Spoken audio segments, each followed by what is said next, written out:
Good afternoon teachers and magandang hapon po sa ating lahat, na nandito ngayon sa ating live stream. Good afternoon Sir Jambi, good afternoon Sir Jello. Good afternoon, sirs. Long time no see tayo. Good afternoon. Oo nga, no? Parang ang tagal na nga hindi nagtagpo tong trio na to na nagsimula ng advocacy na to. No? Medyo, ano lang teachers, no? Medyo siyempre busy. Sir Jambi started teaching already again no, sa Alt-Ed. So may mga classes na po siya pag afternoon. And we know also Sir Jello so busy kasi siya yung head ngayon ng ano namin, Sir Jambi. Wow. Tilt committee namin sa school. So siya yung nag-head ng technology integration programs namin. At sobrang dami niyang ginagawa ngayon ni Mr. Jello. So mga walang tulog. Yes po, kami po ang mga team walang tulog. Good afternoon teachers and welcome to our stream for today. Again, as part pa rin ng ating August series. Okay? Welcome natin ang ating, of course, okay? Ating beloved muse no, ng ating team, Teacher Pao. Yan, Teacher Pao. Good afternoon. Yay! Yes. Nakahabol ako! Oo. Ito naman namin na. Anyway, so before tayo mag-start siguro team, admins, let's do a greeting from to our teachers. No? I put a marker, okay? So hanapin niyo na lang yung marker ko. I put there a marker para doon tayo magsimula ng greetings natin to our teachers, okay? At naka-indicate yung mga names nila at saka locations nila, no? Okay? So, yan. Okay, hanapin natin yung marker na ginawa ko. Siyempre, pati ako. Marker na yan. Kailangan ko hanapin yung marker na yan, ano? Nag-post ako na, 509. please. Tama ba? 509? O hindi pa rin? Yes. I think that's it, no? Yes, no, 5:14 p.m. 5:14. Okay. Kindly indicate your name and location here for a quick shout out later. Yan. Let me start no, habang hinahanap po ang aking mga co-admins. Okay? Good afternoon to Teacher Dolly Quezon from Pampanga, to Factor Mariela Cloud Dirain M. Good afternoon. And to Teacher Rizal Basinang from Santa Maria, Bulacan, SDO, Malabon City. And of course, to Teacher Baguio, Andrea from PUP Manila. Okay. Ayos. Ayan, nakahabol ako. Watching all the way daw from Kidapawan City. Good afternoon kay Teacher Alex Javier Alvarez. This time from Marikina City naman, Teacher Ruthesa Macaro. Yan, nagpapa-shoutout din ang La Petite Learning Center from Cainta. Also watching from Villasis, Pangasinan, Teacher Crizel Aquino. And, may special greeting kay Ma'am Adun. Gets na kay kay Sir Adun. Si Ma'am Adun yung mahal. Thanks for being our speaker yesterday. Ano pala to? Ito pala ay mga naturuan kahapon ng ating guest. Ayan, pagbati kay Teacher Mark Castle. Ayan. Ikaw naman, Teacher Pao. Alright. Naabot natin no? Yeah. Greetings to Miss Marietta Galvan from Dasmariñas, Teacher Gina Lynn Villar from Baguio City, Teacher Joseph Caronan, Miss Maria Blessy Gutay from SDO Rizal, Teacher Kat Simon, Teacher Sheena Joy Espulgar, Teacher Lay Ronda, and Miss Shella May Bahala from Dumaraw, Capiz. Sir Jello, nahabol mo na? Oo, nahabol na. Nahanap na rin. Yan. Nawala ulit. Good afternoon kay Ma'am Laarni Joy Dumarag from Masbate City, Ma'am Mary Joy Celeste of Iligan City, kay Sir Arfi Dasig, kay Ma'am Cherry Costalnilla, okay, from Cagayan de Oro City, Ma'am Evelyn Martinez from East Fairview QC, and from PUP iTech, okay, si Ma'am Paula Grace Ann Belista. Yan. So, we'll do our second round later on pag meron pa tayong time. No? But anyway, for the rest ng mga teachers natin po ngayon, we are 258 live viewers right now. No? Parang napapansin ko kapag pag Microsoft webinar, parang ang dami nating live viewers. No? Teachers, ano tong nangyayari na to? Meron Pag Google webinar, parang nandun lang tayo sa 150, 100, no? Pero Oo pag nga, Microsoft, napansin ko parang din yun. nasa 250 plus tayo, tapos 300 minsan. Average yan, no? Average. Anyway, good afternoon, teachers, and welcome to our third installment of our August series, 365 Accessibility Features, no? And again, pag-uusapan pa rin natin ulit, no? Paano nga ba yung mga features natin or ano yung mga tools natin from the Microsoft Office 365 last time? We had a talk on the Google Workspace for Education yesterday. We were able to push through with strategies and approaches in mainstreaming differently abled students ngayon. Balik naman ulit tayo sa mga tools. Ano yung makakatulong sa ating mga teachers in terms of allowing accessibility and inclusion for our students. Kaya wag po natin wag po tayo mag-alala, teachers, no? What if, for example, we're looking for tools na outside ng Google Workspace for Education or Microsoft Office 365? Si Sir Jello po ang bahala sa inyo dyan on our Thursday event next week because Sir Jello together with Sir Regan will be talking about all the other tools, no, outside of these two systems, okay, that promotes inclusion and accessibility. Okay. Siguro bago tayo mag-start, no, although malapit na yung schedule ni Sir Jamie. Sir Jamie, tama ba may class ka pa after this? Turo. Siyempre, iniintay ni Sir Jamie yung part niya talaga. No? Pero siguro bago lang tayo.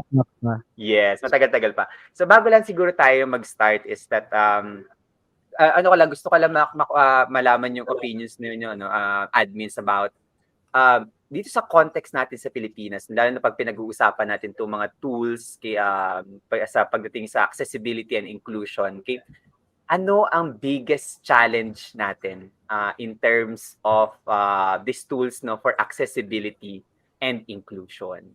Ano yung mga malamang na-encounter natin or foreseeable challenges ng mga teachers natin if in case, no, they adopt these accessibility features into their classrooms. Para lang aware tayo, no? Ano nga ba yung mga Teacher Pao, any thoughts, ideas on that one? Actually, yesterday niisip ko, di ba? Kasi we were in a webinar then yesterday. Ay, niisip ko doon, di ba? Na-mention ni Teacher Glay from yesterday na meron talagang mga accessibility features na primarily for students who need them. Di ba? So for students who need them, it's essential. Then for students who actually don't need them, para na siyang privilege. Parang ganon. Na ang kinakatakot ko, pagka in-open mo siya, maging unfair na siya. Parang kumbaga magiging unfair advantage na siya to those who actually don't need it. Parang ganon. Baka po pwede siyang ma-abuse or something like that. Na sana hindi naman. 'Di ba? So, kumbaga, ginawa mo nga siya accessible for this one. Tapos may undue advantage pala yung ano. So hindi nagle-level. Hindi nagle-level kasi nagiging applicable siya for all. Siguro, pero, Sir Teacher Pao, no, ang pinag-uusapan dito is not really equality but rather equitability, no. Promoting or giving access to these features, no, for those who actually need. Pero if we actually, pag tinatin Teacher Pao, pwede rin tingnan siya na yung mga accessibility features na to could actually enhance further, no, yung experience, no, yes, even those na wala namang problem in terms of accessibility. That should provide, no, as an equal as like ano rin, no. Yes, pero tama ka pa rin, no. Meron ganun pa ring aspect about being sana abused, hindi lang no, sila by those tamarin. Alam mo yung sana hindi lang sila tamarin. Yes, correct. Kasi syempre hindi naman pwedeng pumili lang tao, ikaw lang gagamit nito kasi ikaw lang may kailangan. No? Baka in a way that also will promote exclusion kasi nagbibigay ka ng ng very specific to a student. Okay. Any other thoughts, Sir Jambi, Sir Jello? Sige, ako muna. Well, given naman na marami, di ba? Maraming mga hindrance sa pagpapatupad ng inclusive education sa Pilipinas. Palagay ko, anyone among our teacher viewers today can name at least 5. Pero ang gusto kong i-share ngayon, yung isa to sa madalas namin pinag-uusapan ni Sir Franco. Naniniwala ako na dapat i-deload natin yung curriculum ng Pilipinas At kasabay nun, i-load din natin yung maraming mga activities na pinapagawa natin sa mga teachers natin na hindi naman talaga sila sobrang nakikinabang. Bagkus, nakukuha pa yung time that they could be spending preparing these learning these tools, preparing these activities and experiences for their students na mai-include sana nila lahat. Kasi naniniwala naman ako na na lahat ng teachers tanggap nila na sa klase ko dapat walang maiiwan. No one has to be left behind. Walang guro na ay bahala na yan, yung hindi makasabay bahala na sila. Kaya lang ilang oras na lang sa isang araw yung natitira sa atin. 'Di ba? Mag-i-in service tayo, for example, supposedly to give us time to prepare, pero mula 8 hanggang 4 PM we're online kasi may pa-webinar, may pinapagawa. So yun yung kaya happy ako in a way because of the MELCs. Kahit papaano na it was a good start. Sana magtuloy-tuloy na i-streamline natin yung curriculum at saka yung mga pinagagawa sa mga guro so they can spend more time doing these similarly essential things for our students. Yan po. Indeed, no, correct. No, maraming salamat Sir Jambi for that. Tama yung bigyan na ng oras kasi sa totoo lang ang inclusion ay hindi madaling proseso na it takes like planning. Sabi nga kahapon, 'di ba, Teacher Pao, yung sinasabi natin na dapat intentional siya. Hindi siya pwedeng like naisipan mo lang, gusto ko mag-inclusion bukas. Hindi siya pwedeng ganun. So, kailangan naka-integrate siya sa curriculum mo, dun sa iyong lesson plan, sa mga materials na gagamitin mo, sa resources na meron ka, etc. And it does not happen like in a day. Okay? So, we'll have to give time to our teachers. Okay? Sir, of course, Sir Jambi, hindi naman sinasabi na yung mga activities for our teachers na pinaplano ng mga admins natin are not needed. We're just saying always put yourselves into the shoes of our teachers. Okay? Ano ba talaga yung kailangan nila? Ano yung priorities nila at the moment? Okay? Na para masuportahan sila. Kasi anyway, yun naman yung goal natin, suportahan yung mga teachers natin. Thank you so much for that input, Sir Javi. Sir Jello, before tayo mag-start? Ayan. Sige po. Ako naman, pupunta ako doon sa isang aspeto. Kasi ang ganda ng mga iba-iba ng aspect. Of course, on top of my head will always be infrastructure. Kung wala kang internet, mahina internet mo or walang accessibility talaga. So kahit ano pa nung plano natin, wala, parang ganun. Pero I would like also to reiterate one of the things that have always been highlighted, which is relationship. And one of the challenges na nakikita ko talaga is sa sobrang dami ng nating students, how much of our time. Sabi nga, di ba, binanggit ni Sir Jambi, yung oras pa lang ubos na agad ng oras natin for preparing, for doing this, for doing that. Minsan kahit gaano kaganda yung mga pinaplan natin. And we would really like for us to be able to meet our students, all our students, where they are. Pero minsan sa sobrang dami ng estudyante, yung kind of relationship that you were able to build for them to be able to be helped or to fit kung ano man yung kailangan nila. Minsan, yun ang isang nakita kong challenge.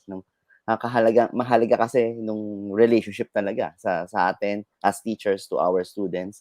And at times, even if yun nga, nung accessibility, we have this, pero nung follow-up, how we be able to follow them up, how they able to check them out if they really are gaining, doing something na nakakatulong ba ito or lalo nakadagdag sa kanila. So, yun, doon akong aspeto. Feeling ko na sana magawan din ng paraan. Of course, I know our teachers really try their best, our best, di ba? Talagang to meet everyone. Kung kailangan mag-extend ng mga oras natin just to meet each and everyone, to talk to each and everyone, we will be able to do it. Pero, yun ang isa sa nakikita ko rin na sana magawan natin ng paraan.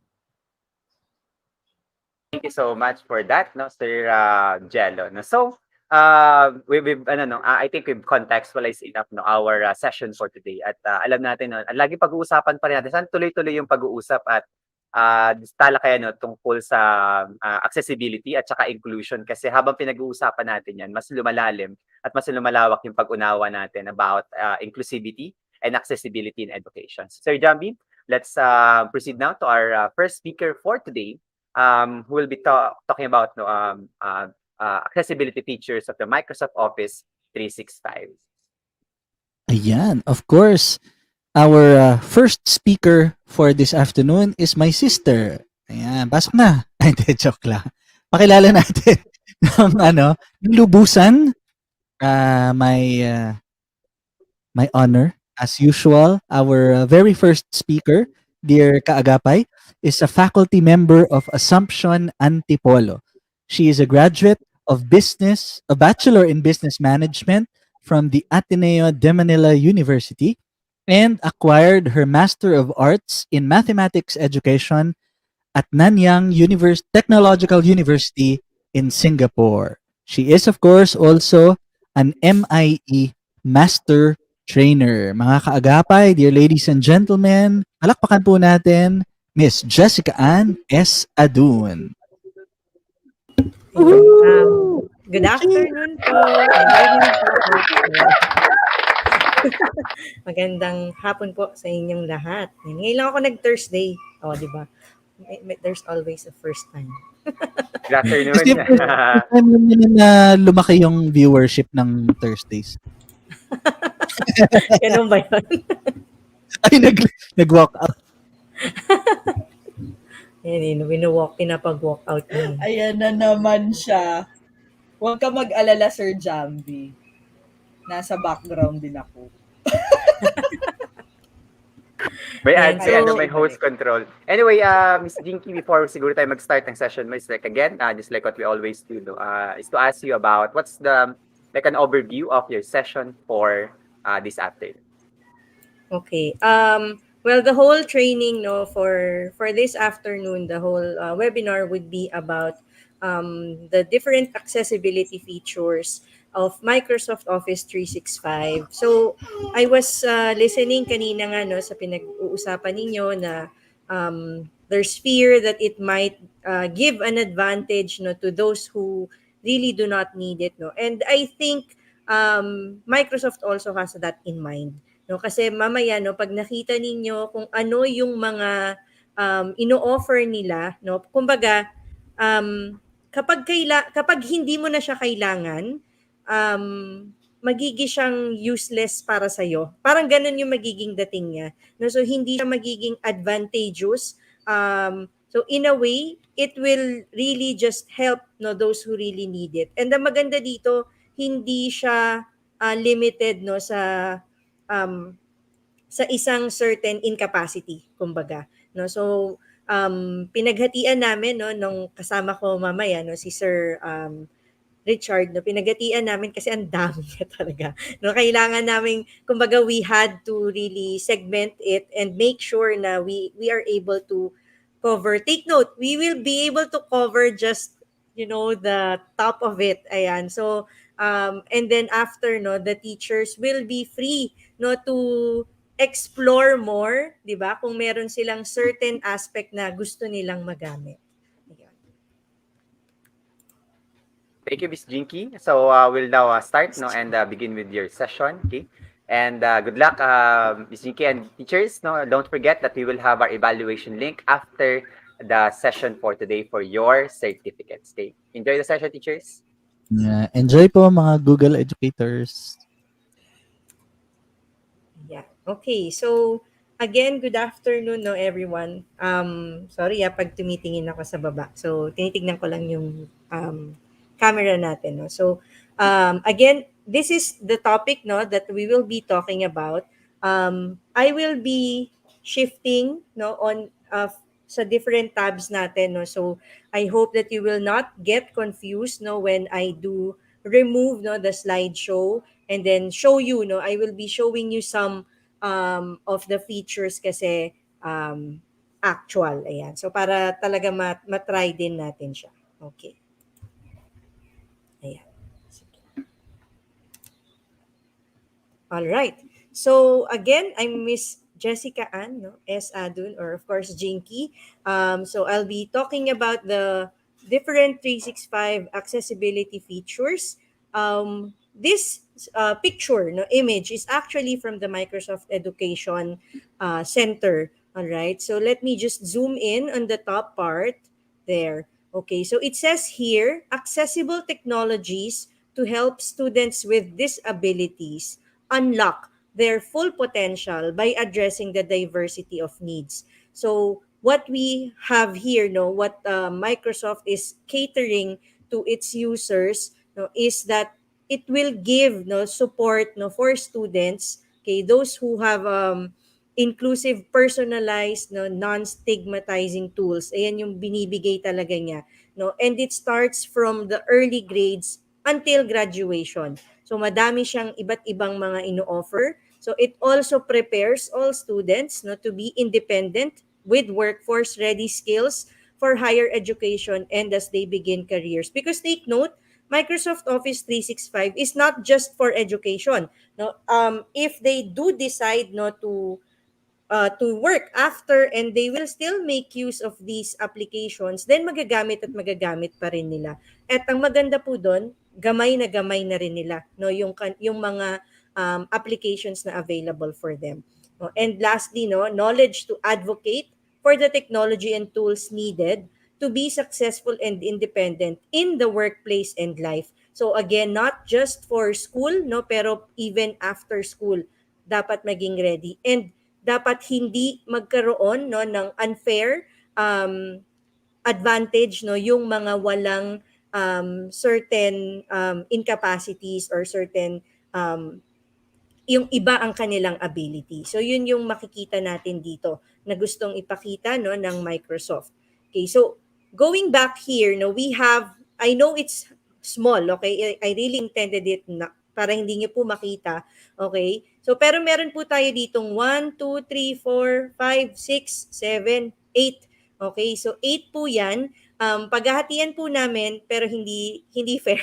Hindi fair yung hatian namin, no. I will be talking about three things and then our second speaker will be talking about the other four.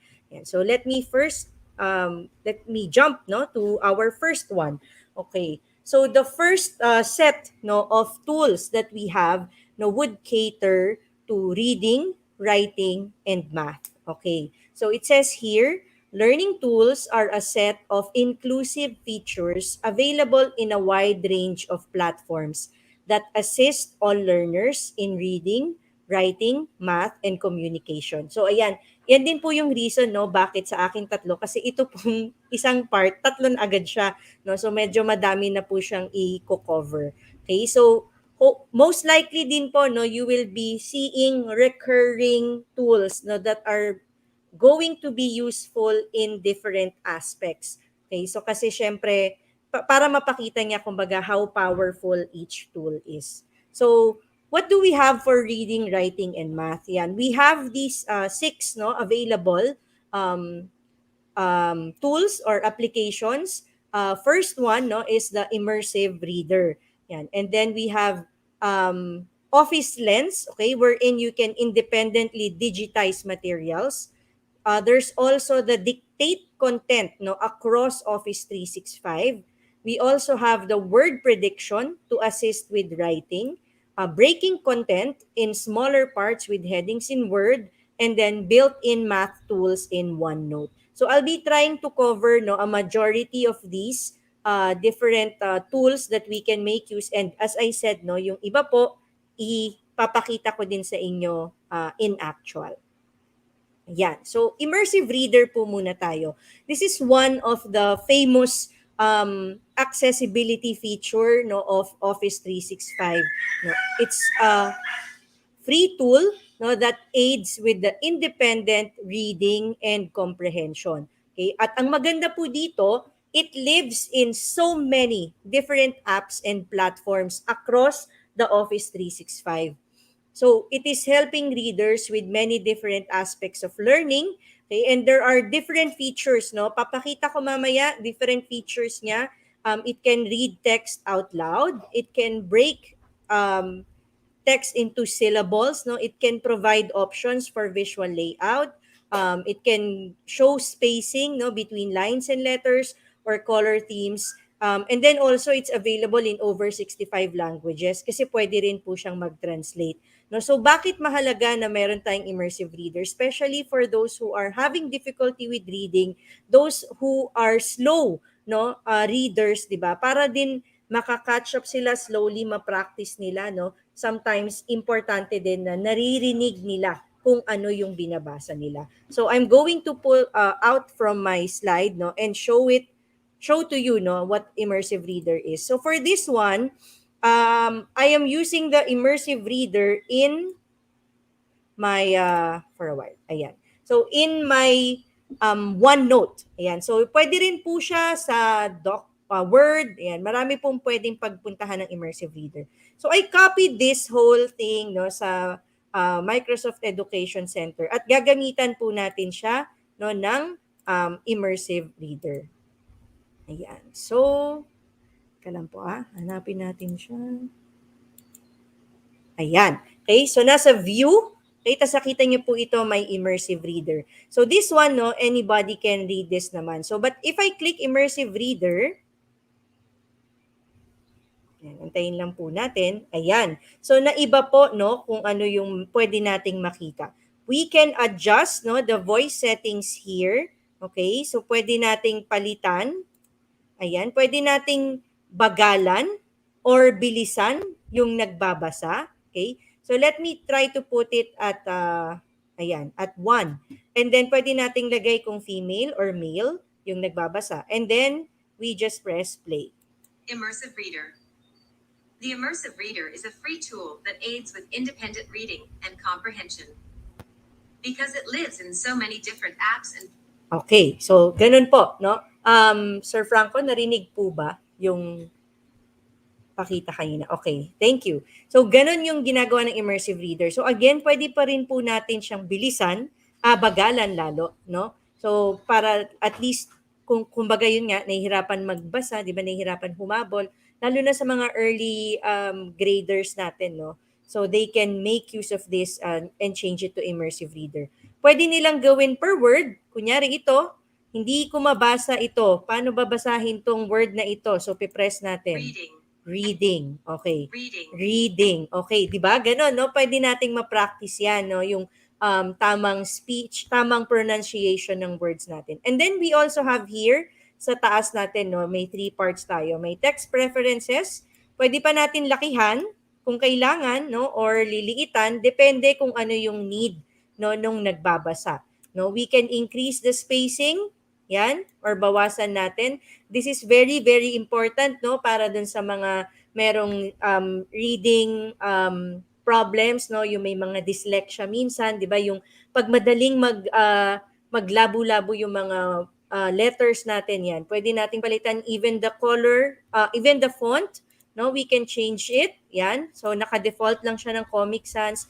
We can also change the theme, no? Kung meron tayong mga color blind, ayan, pwede tayong mamili, no, ng color that would be best for them. Yan. And then here, may mga grammar options din. Yan. So pwedeng nakabay syllables pa siya, o di ba? So natutulungan din, no, yung bata kung paano properly magbasa. Even parts of speech, no?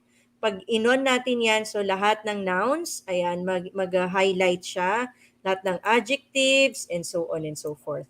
Okay? And then here, may line focus din po tayo. So kapag naka-line focused siya, this means single line lang po, no? So yung mga nahihirapan kapag masyadong malaki or masyadong marami yung binabasa, they can just read it per line. And reading continue and lang. comprehension. Because it lives in so many different apps. There, okay? So yan yung power, no, ng ating immersive reader. So again, sino lang ba ang kailangan gumamit nito, di ba? Syempre kung sino lang yung may kailangan. Kasi if you do not need it, then you don't need to use it anymore, okay? So mamaya, no, makikita pa natin, meron pa siyang translate. Yan. So mamaya, we will go there when we deal with the translation part.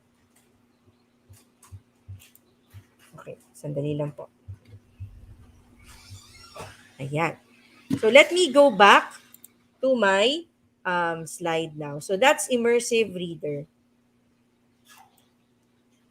Yan. So the 65 languages, no. So makikita din natin 'yan mamaya, no. It is important, no, especially let's say you're teaching those of other um ethnicity or other nationality, syempre, 'di ba? Kailangan kaya nilang maintindihan, no. At least mas matututo sila paano mag-translate. Okay. So now, the Office Lens yan. So Office Lens, isa to sa favorite ko din na application. No? It allows students to independently digitize materials. Technically, camera po siya. No? So it's a camera that you can use to take pictures, tapos pwede siyang simple lang na picture or you can turn it into a document. No? Maganda din dito, kaya niyang i-digitize yung material. So when working remotely, the students will be able to access as well as turn in materials independently all from their device. So like my daughters po as well, no, gamit na gamit po namin tong Office Lens whenever we have to submit yung mga materials po nila kasi kahit po medyo hindi maganda yung pagkaka-picture nila ng let's say ng paper, pwede niyo po siya mai-adjust, no, para mag-fit siya dun sa kung ano yung size ng document. Ayan. So papakita ko po sa inyo, I have here a short video from again Microsoft, no, kung how does Office Lens help, no, in digitizing the material. Ayan. So let's watch this video.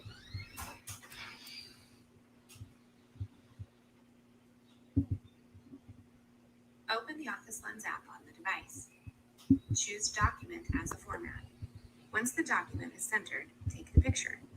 The picture will process, and then click Done. In the Export menu, choose the Immersive Reader. Select the Play button. The study of Earth's landforms is called physical geography.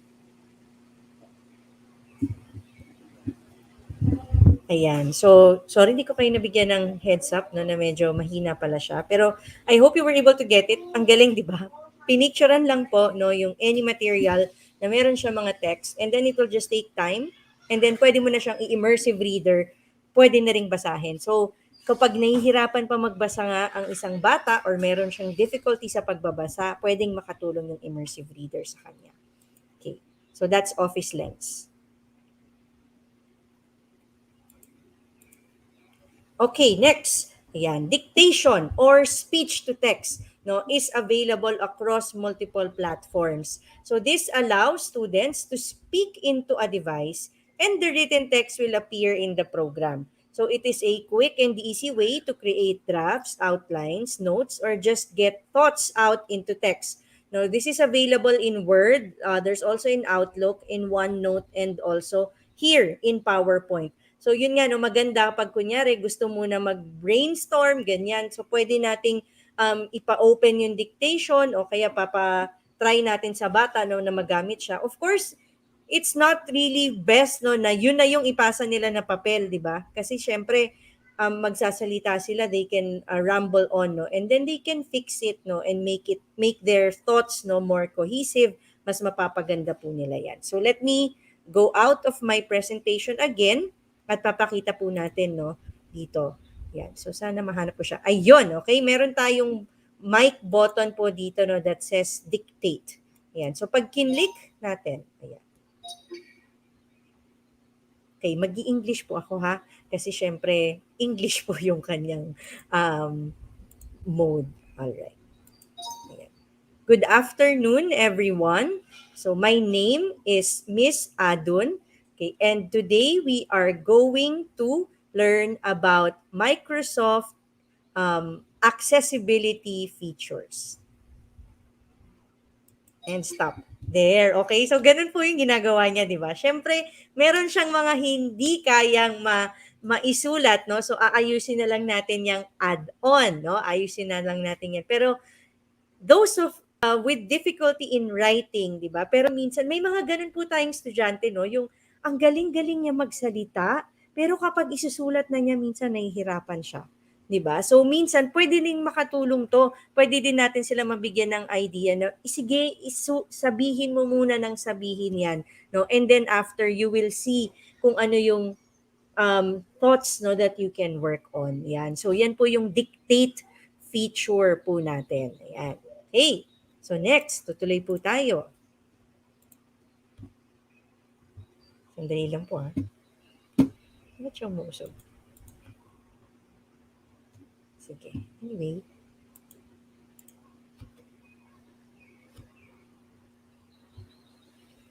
Next, word prediction. Okay. The word prediction is, sadly po, I'm not Windows 10 kasi, but it is available in Windows 10.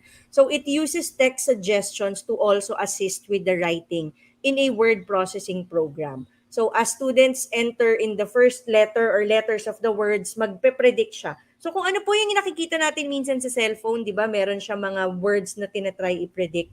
Meron din po no sa ating Microsoft 365, no? Particularly sa Windows 10, pwede din po siya. So I have here another video, no, to show you kung paano po siya gagawin, especially for those na naka Windows 10. We're going to show Windows 10 word prediction. So first off, open your start menu and type settings. And this is launched. Mine was already open. And we're going to type text suggestions. And I'm going to choose show text suggestions as I type on the hardware keyboard.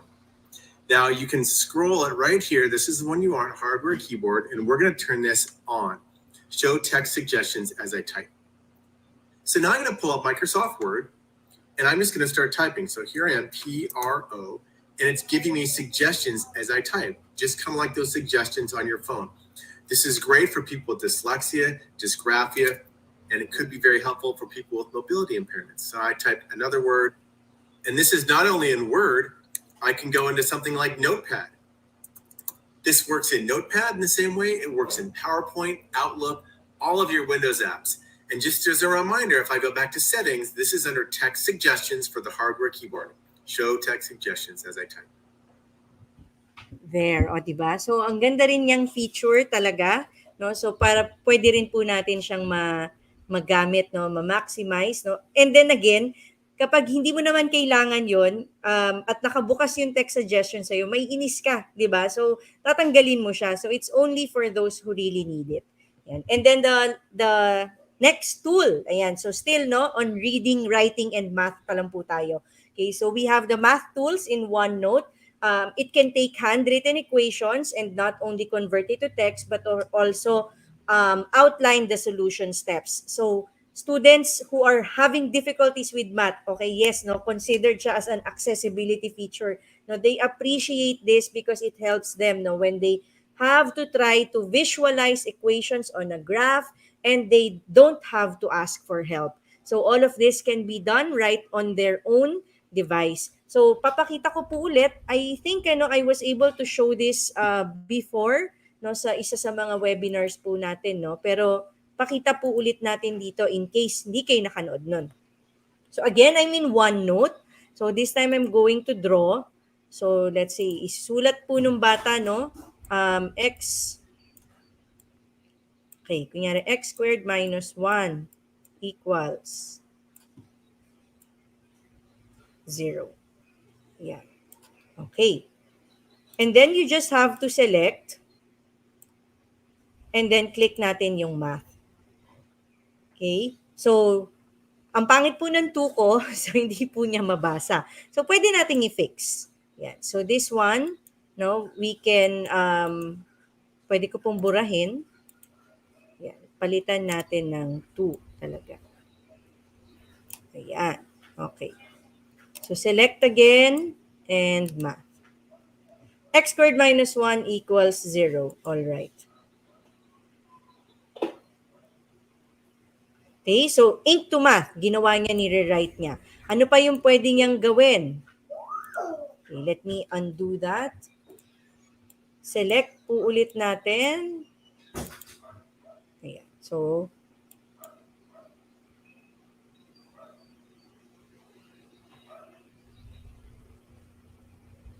medyo naglo-load lang po, no, ng konti. Yung pwede nating magawa para sa kanya, no. It will show them, no, kunyari paano ba natin, okay.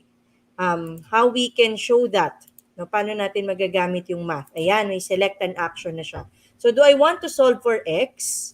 Okay, so if I click solve for x, x equals 1, x equals -1. So kung gagamitin lang nila to, okay, hindi naman nila naintindihan paano hinanap, no? Sige, paano ba hanapin? So, 3 ways of solving, no? Yung difference of squares, finding the square root, and even quadratic formula. O, diba? Mga math teachers out there, alam ko, nakakatuwa na pwede pala nila sila na magsi-self-study nito. So, papakita niya yung steps, ayan, no? Paano kung finding the square root, ayan naman yung steps niya, and kung quadratic formula. Okay. Kung nakikita nyo, meron po tayo ditong pwede nating i-immersive reader. Di ba? Pwede natin buksan ng immersive reader yung solutions. Ayan. Okay? So, paano naman kung ayaw natin, gusto natin ipag-graph? Ayan. Or graph in 2 dimension. Ayan. So, meron tayong ganyang options. Okay? So, let me go back to solve for x. Pwede din siya mag-generate ng practice quiz. So, the learning, no, papasok po siya, no, pwede na pong magamit ng bata. Okay? So, generate a practice quiz. Sige, try nating mag-sign in. And it will give, no, the students an idea there. Okay? Paano ko ba isi-solve? Ano ba yung tamang sagot dito? 'Di ba? So, self-learning po siya. No? So, kung minsan marami tayong mga estudyante, lalo na po ngayon nasa online distance learning tayo, nahihiya silang magtanong, no? Feeling nila hindi nila matanong yung teacher. Kung meron po sila nito, no, sa OneNote, pwedeng-pwede po nilang magamit 'yan. Okay? So, yan ang ating math feature, no, sa OneNote. Okay, so now let me go to the next. Okay, the next one, no, that we want to talk about: speech, language, and communication. So, meeting with students who are working on conversational language is, of course, very important to allow the students the opportunity to speak. Okay, there are many tools students can use to practice through remote learning. Pinakauna na po, no, sa MS Teams natin, there is a way to communicate, to converse with the students. Meron tayong conversations tab, meron tayong chat feature, of course, meron tayong meeting. So, given na po yun, no? Paano pa kung iba pa? Okay, so ano pa yung pwede nating ipakita? No, I'll be showing you, no, PowerPoint presentation coach para po ma-practice yung kanilang speech. Okay, practice conversational learning with Flipgrid. This one po, no, medyo nahirapan ako magbigay ng example for this, no? Pero I will just be mentioning it later a bit. Okay, reading and listening to text, of course, with Immersive Reader. We have done that already kanina. Okay, process auditory language with live captions, and then respond to prompts, of course, using the chat features in Teams. So let's go to the PowerPoint presentation coach. Ayan, so it helps students prepare in private to give more effective presentations or just to practice speaking. Before po kasi kapag nasa school sila, pwede silang mag-practice together, no, with their classmates. Pwede nilang matry out. Uy, pakinggan mo naman ako, sabihin mo kamusta yung presentation ko, ganyan. So paano po ngayon, no, na online distance learning tayo, hindi na po mahirap, no, mag-online, magko-call pa sila. Paano kung hindi available or walang internet yung tao doon sa other side? Okay, so medyo mahihirapan po tayo dito. So the feedback of the presentation coach, no, evaluate spacing, pitch, use of filler words, informal speech, euphemisms, and culturally sensitive terms. And it also detects when a student is being overly wordy or is simply reading the text on a slide. Ayan, di ba? So, magbibigay siya. Okay, magbibigay tayo ng example po, ano? And so, bubuksan ko yung ating ano dito. Teka, hanapin natin siya. Slideshow. Ayan. So, rehearse with coach. Okay, so meron tayong welcome to PowerPoint presenter coach. As you rehearse, we'll give you a feedback. Okay, so start rehearsing. Ayan. So, bali po ang gagawin po natin dito is, PowerPoint presentation coach. Presenter coach helps students prepare in private to give more effective presentations or just practice speaking. So I will now end the coach.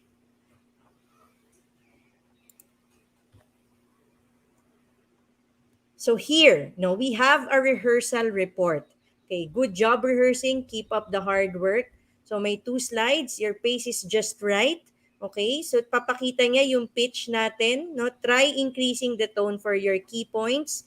Na-notify niya na meron akong na filler. Okay, repetitive language, so variety of words. Okay, pronunciation. Meron kasing isa no, na mali. So pwede pa natin pakinggan ano ba ang tamang pag-pronounce niya, di ba? Presentation. Ayan, presentation. Dapat ganun daw. Okay? And then, tignan niyo po dito, no, sa originality, try to avoid simply reading the slide. Here are the slides you might want to work on. Okay, bakit niya na po na yun? Kasi binasa ko lang kung ano yung nakasulat sa kanya. Okay? So, doon makikita, di ba, mapapractice ng bata. Okay? Pwede niya ma-perfect. Pwede niyang di ba, syempre, practice makes perfection, 'di ba? Ganun naman yung gagawin natin. So, aayusin lang niya, no, para mas malinaw, para mas maganda yung kanyang magiging presentation. So, that's the PowerPoint presenter coach. Actually, hindi ko nakita dito, no. Meron din siyang option, no, na I tried this before na pati yung camera, no. I think baka dahil gamit ko yung camera dito sa StreamYard, no, kaya hindi siya nag-open. Pero before I tried this, tas if I try to cover myself or I look down o kaya nakatakip na yung may notebook ka na nakatakip, kasama siya sa ire-report niya. Sasabihin niya na nakaharang ka, may naka-obstruct sa mukha mo, ganun. No? Or kulang ka ng eye contact. So pati po yun, di ba, pwede natin, mabibuild up natin yung confidence ng bata no, dahil sa pagpapractice niya without the need na talagang tayo pa yung isa-isa nating imimit, isa-isa nating kakausapin yung mga estudyante po natin. Ayan. So that's the PowerPoint presentation coach. Okay, Flipgrid. Okay, so for Flipgrid naman po, no, it's useful no for the students no when you want to model a spoken language and then ask them to create and upload videos. A Flipgrid no is a center wherein they can upload videos of themselves speaking. Okay, it is asynchronous no in approach, so the students will be able to take the time no to ensure the understanding of the speaker. If they commit a mistake, they can re-record again. No, they can watch also the videos of the other students para makagather din sila ng information. So, yung speech natin at pati yung language din natin mas mahahasa po sila gamit dito, no. I remember yung daughters ko kasi ginagamit din nila tong Flipgrid na minsan talaga mama pagod na ako kasi nakakailang beses na sila, no. But I asked them, okay na ba yan? Okay? And then sasabihin nila na hindi mama isa pa. Okay? So alam nila kung ano yung kailangan nilang ayusin. And they don't have to, kumbaga, save or erase sila ng erase ng madami, magko-cover pa siya ng storage, maybe sa phones natin, ganyan. Kasi sa Flipgrid naman po, pwede naman nila agad i-delete. Yan. So, yun yung maganda sa Flipgrid. No? This is available, no? Naka-tie up din naman siya in all the MS365 na mga gagamitin natin. Like sa Teams, pwede nyo po siya ma-open. And even sa desktop, you can have an account no using Microsoft Office 365 account natin. Okay, live captions. All right. So live captions. So let me click this. No, I've been turning this off because this is the microphone no for the live caption. Yeah. Okay. So live captions can occur during presentations in PowerPoint or during a live Teams meeting. The viewer is able to see captions as people are speaking, whether new to a language, a student with deafness, or someone who has difficulty processing auditory language. That is an excellent way to help ensure that all viewers can participate to the fullest extent. So, there. Okay.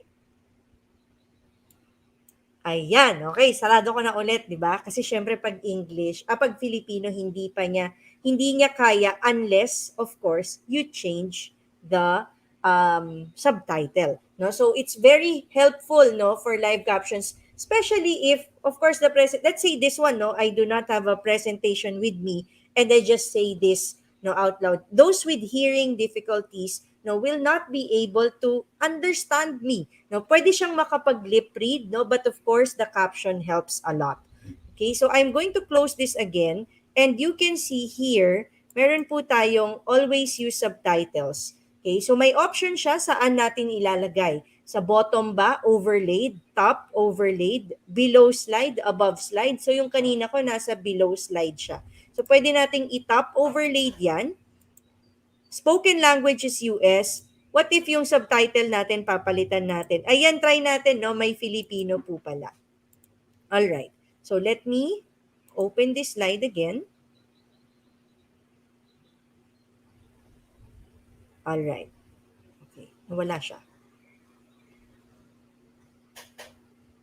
Sandali lang po, ha? Spoken language English subtitle. Okay. Babalik ko po sa below.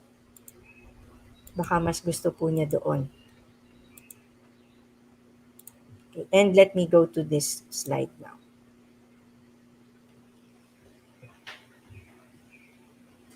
Okay, so I can't find it. Nawala po siya bigla, no? So, pero nandito lang po, no? Ito yung i-click lang po natin, no? Always use subtitles. Baka lang napagod siya sa akin. Ayan, pero naman. Okay. But there is where you can see it, no? So, even let's say we have you have your meron po mga nakikinig o kaya may mga guests po tayo, no, that are not Filipino speakers, so they can change the subtitle, no? Pwede po nilang gawin 'yon, no, para po maka-address po sa kanila. Yeah. Okay, so let us continue. So for hearing, okay, oh, there it is. For students who are hard of hearing, okay, have hearing loss or have deafness, explore these specialized features that can provide solutions, including closed captioning, monosound, and live call transcription. Ayan. So sa tingin ko, nagbabasa din kayo, no, ng nakasulat sa ilalim, di ba? So, that's the live captioning. So let me close it again. Kaya hanyaan yung isara ko itong muli. O, di ba? Ang galing. Okay. So that's how we can make use, no, of the live caption. Pwede po nating same lang, no, as what you hear, or pwede nating palitan yung language niya. Okay, so for hearing, we have personalized the computer with the ease of access center. The ease of access, I'm going to leave this one out, no, and I'm going to let Sir Ichad later talk about it. We also have the use of subtitles in Teams, in Translator, and PowerPoint presentation translator, just like what I showed you. So even in Teams, when you are in a meeting, there is an option to do closed caption, okay? Tapos pwede rin po siya magkaroon ng subtitle. No, you can also add captions to videos in PowerPoint, Sway, and Stream. Let's say you uploaded, no, a video that does not have any captions. You have an option to turn on the translation. So it will try to transcribe, no, the whole video so that those who are watching it even after, kasi kapag po nasa stream siya, in demand naman po yung video, hindi siya synchronous. So they can they have the option to watch it with a transcription on the side. Pwedeng tanggalin, no, nang nag-upload ng video, pwede rin naman po siyang naka-turn on. Okay? And then of course, turning on the video during a Teams meeting, no, having a place wherein you can meet face to face virtually nga lang po, no, pero at least, no, this is very helpful for those who are hard of hearing, no, para po meron silang live interpretation. Okay, so that's the first three, no. Si Sir Ichad, no, madami pa siyang i-take up sa atin, no. Papakita niya pa yung other 5, no. But then again, there will be repetitions, okay? So but you will see, no, kung saan pa natin siya magagamit in certain need for accessibility. And so that's my part of the presentation. And so let me unshare. Ayan, thank you.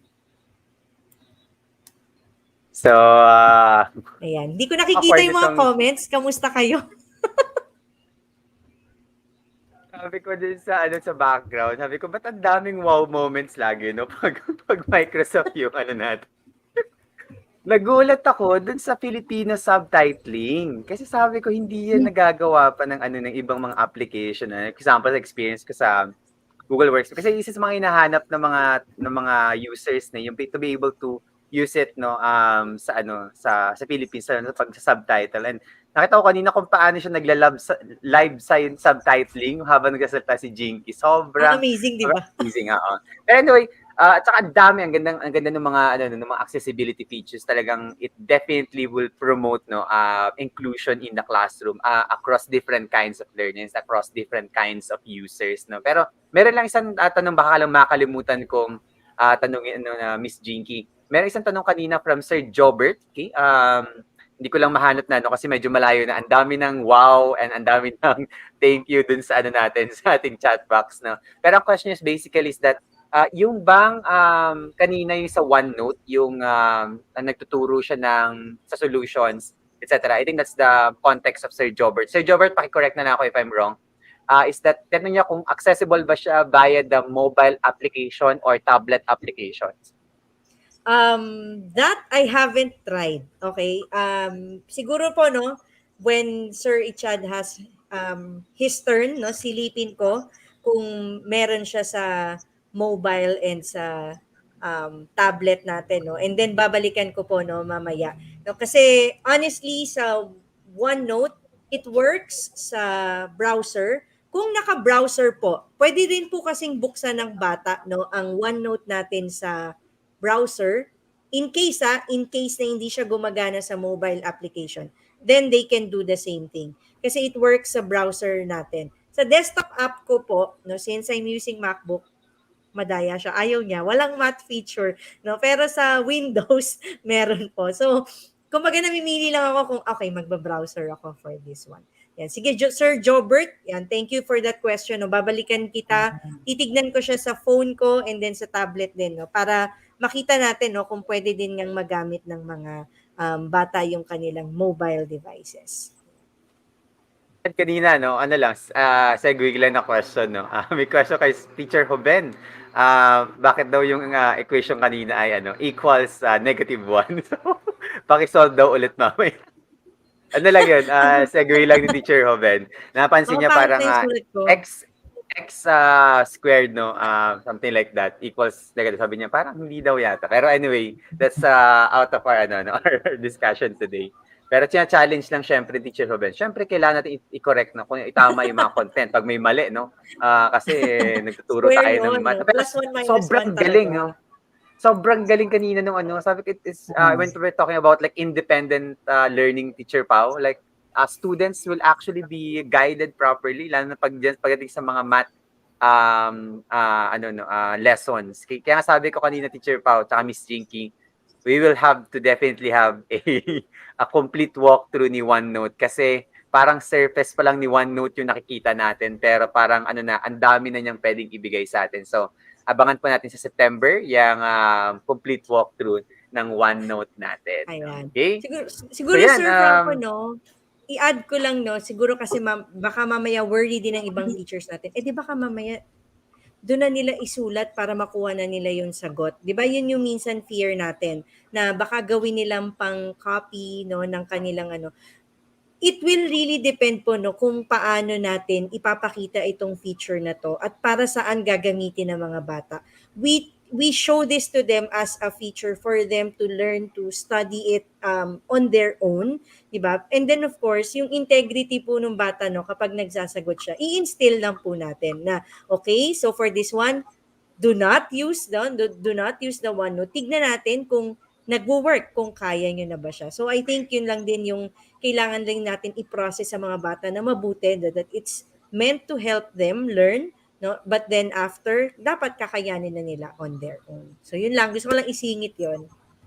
Yan, pero coming from Sir Jobert, no, all students were given MS account but they don't have a laptop. But again, Sir Jobert, don't forget that all of these MS accounts have corresponding mobile applications. So, pwede nyo po i-download yan sa phones, okay? At ma-access nyo po yan. Again, talking about accessibility can be accessed across different devices. No? Teacher Miss Jinky, baka pwede natin sagutin to, although matagal nating sinagot to, from Teacher Rolly Elemia. Hindi ko po alam kung nasabi na to kanina o hindi pa. Ask ko lang po kung free lang po ito. Free Maybe he's ang talking about the MS365. Subscription. MS365. Okay. So for the teachers no na merong mga MS365 accounts, let's say yung mga DepEd teachers po natin, and then if your school has the MS365 license, no, then of course you will be able to use it for free. Kapag po wala, meron po siyang 30-day no na free. No, pwede niyo pong masubukan no in case you don't have an MS365 account yet. Pwede niyo i-try no for 30 days kasi meron po siya magagamit nun. If wala pa rin po, no, meron tayong very basic feature, no, yung pwede tayo magkaroon ng account na basic, meaning free lang siya. So, online lang po siya, no, hindi po, syempre may mga restrictions po tayo na hindi natin magagamit. But some of the Office 365 applications will be available in the basic account. Yan.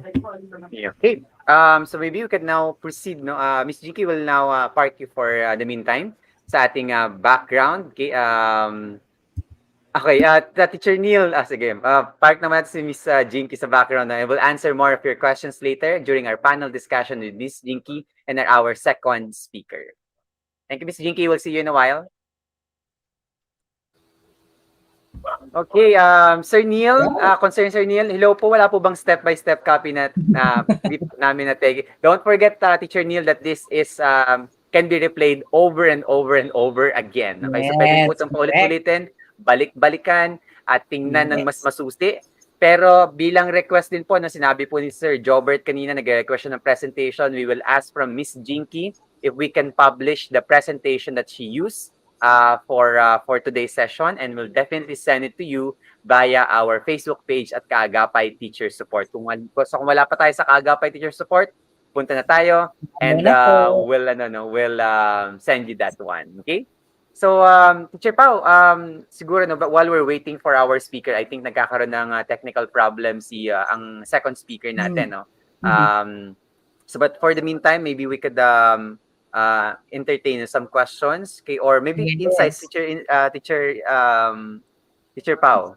Actually, what I'm doing a while ago, kasi I'm trying to see, because I've been blessed to have watched many sessions na under Teacher Jinky, and prior to the start of the school year, I was wondering what application to use so that the students will be able so that I can assist the students, especially those who are who needs more assistance, especially in math, because I'm handling grade 11 math.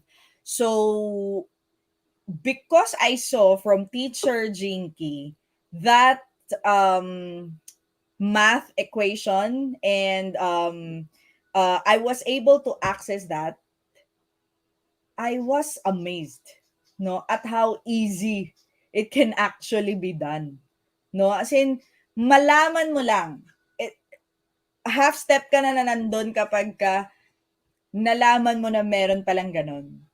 And then what I actually did was to share to all the other teachers na, oy, meron pala nito, tingnan ninyo, baka magamit natin, di ba? So, yun naman yung laging sana natin, oo. Share every time, no? Pag meron tayong mga bagong natutunan. At saka yun nga, this is forever free and forever accessible for everyone. So, pwede yung balik-balikan, pabagalin, i-download, ilagay sa kung saan man, panoorin ulit, etc. Pwede nyo pong gamitin yan, no? At wala po kaming problema dyan. Kasi these webinars naman are really for you to help you all throughout your mission and your profession as teachers. Okay, so Teacher Pao, let's now introduce our second speaker for today. And it is my honor to do the introduction, okay, for our second speaker for today. Sir Richard Vidal is a faculty of Catmon Integrated School, Division of Malabon City. He is a graduate of Bachelor in Secondary Education, major in Science, and minor in Mathematics at the University of Caloocan City. He is an intercultural learner from MOOC classes and a distinguished honor student to international verified certifications. He is also a Microsoft certified educator. Okay, that's actually a like a compressed Teacher Pao, bio note, because he actually has very long credentials. Okay, so let us welcome into our stream for today Teacher Ichad, okay, as many would definitely know him. Sir Ichad, okay, good afternoon. Good afternoon po. Sorry. Clear po ba ako? Yes, Yes, you're very clear, Sir Chad. clear. Ayan, thank you po. Malinaw Kasi naman. nawawala ako kanina. So hindi ko alam kaya nag-chat ako, Coach Franco and Ma'am Pau sa GC, sa ano natin, private chat kung nag-exist ba yung aking yung aking StreamYard. So medyo nawawala ako pero try ko po na bumalik kung sakali mang mawala. So panalangin niyo po ang aking internet connection. Yun We'll po. just be here, Teacher Itzad, every time. We will assist you all throughout. Okay, so Sir Chad, maybe you could give us a very quick overview before we give you the floor for your session.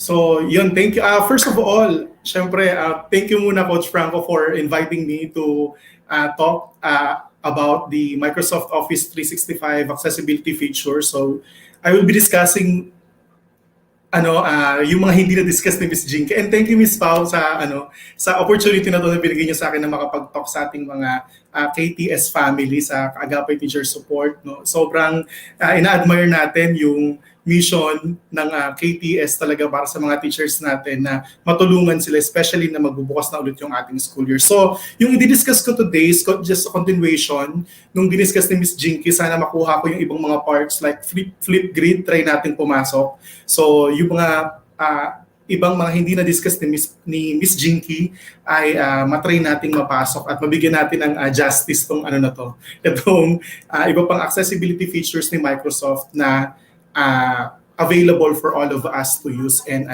to integrate in our class. So that's it, Teacher Sir Ichad, your session. You can now we can now proceed to your session. Teachers, enjoy. Again, we'll have your evaluation link at the end of the session for your certificates. We'll be in the chat for our interaction. Okay. Good luck, Sir Ichad.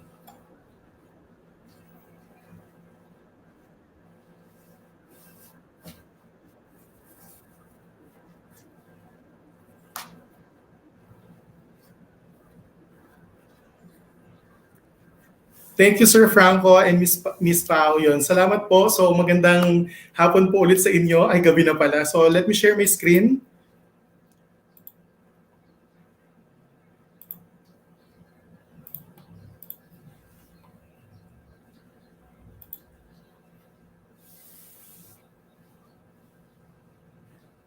Ayan. So hindi ko alam kung nakashare na yung aking screen, Coach Franco. Nakashare pero na, sana Sir nakashare na Richard. siya.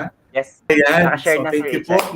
Maraming salamat. Ayan. Thank you po, Coach Franco. So let's start our discussion this evening about the continuation discussed by Miss Jinky. So medyo bibilisan ko ng konti because I only have 30 to 40 minutes to discuss the rest of the accessibility features of Microsoft. So I pray na maging okay yung aking internet connection so that I can give justice for this one.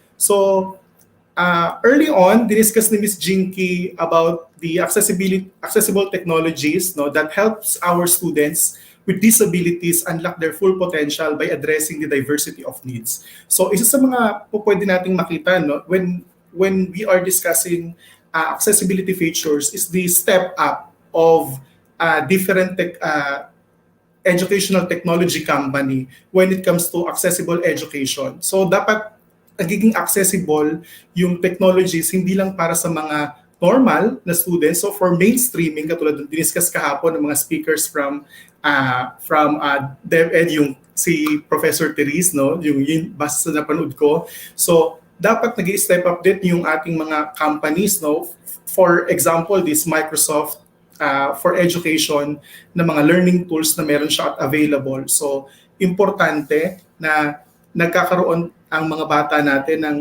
access sa lahat ng yan. So, especially kung nabibridge din yung gap that these students with disabilities na a-unlock yung kanilang full potential by addressing yung diversity ng pangangailangan nila. So, yung nakikita ninyo sa inyong screen, diniscuss na yan ni Ms. Jinky kanina.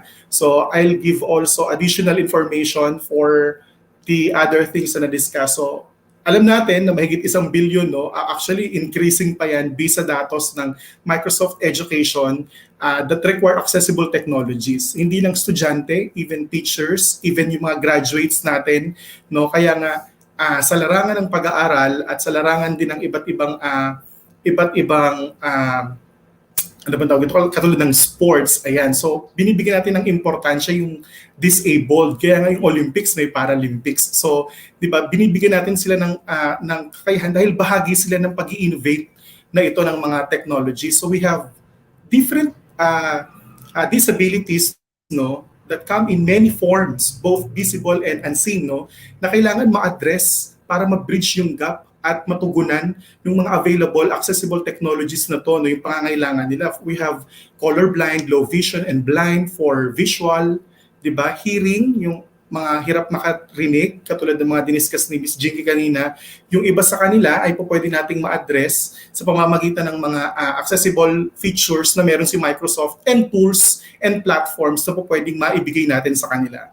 We also have cognitive disabilities like learning disabilities, autism, seizure, right? So speech impediment, unable to speak, ayan. So pwedeng yung iba ma-practice kung nahihirapan sila mag-speech, kung hindi man yan accessibility feature, at least yung part na po pwede siyang tool na makatulong sa bata to enhance yung kanyang speaking ability, yon. So mobility, arthritis, quadriplegia, parang ano yan, sa hirap sa leeg, so may ganung klaseng condition na disability. Spinal cord injury, sa neural naman, meron tayong bipolar, anxiety, PTSD, OCD, and depression. So what's happening with Microsoft accessibility tools? So it is not just providing our students or us, yung mga educators, teachers, no, na tools for us to access easily, yung magiging smooth yung ating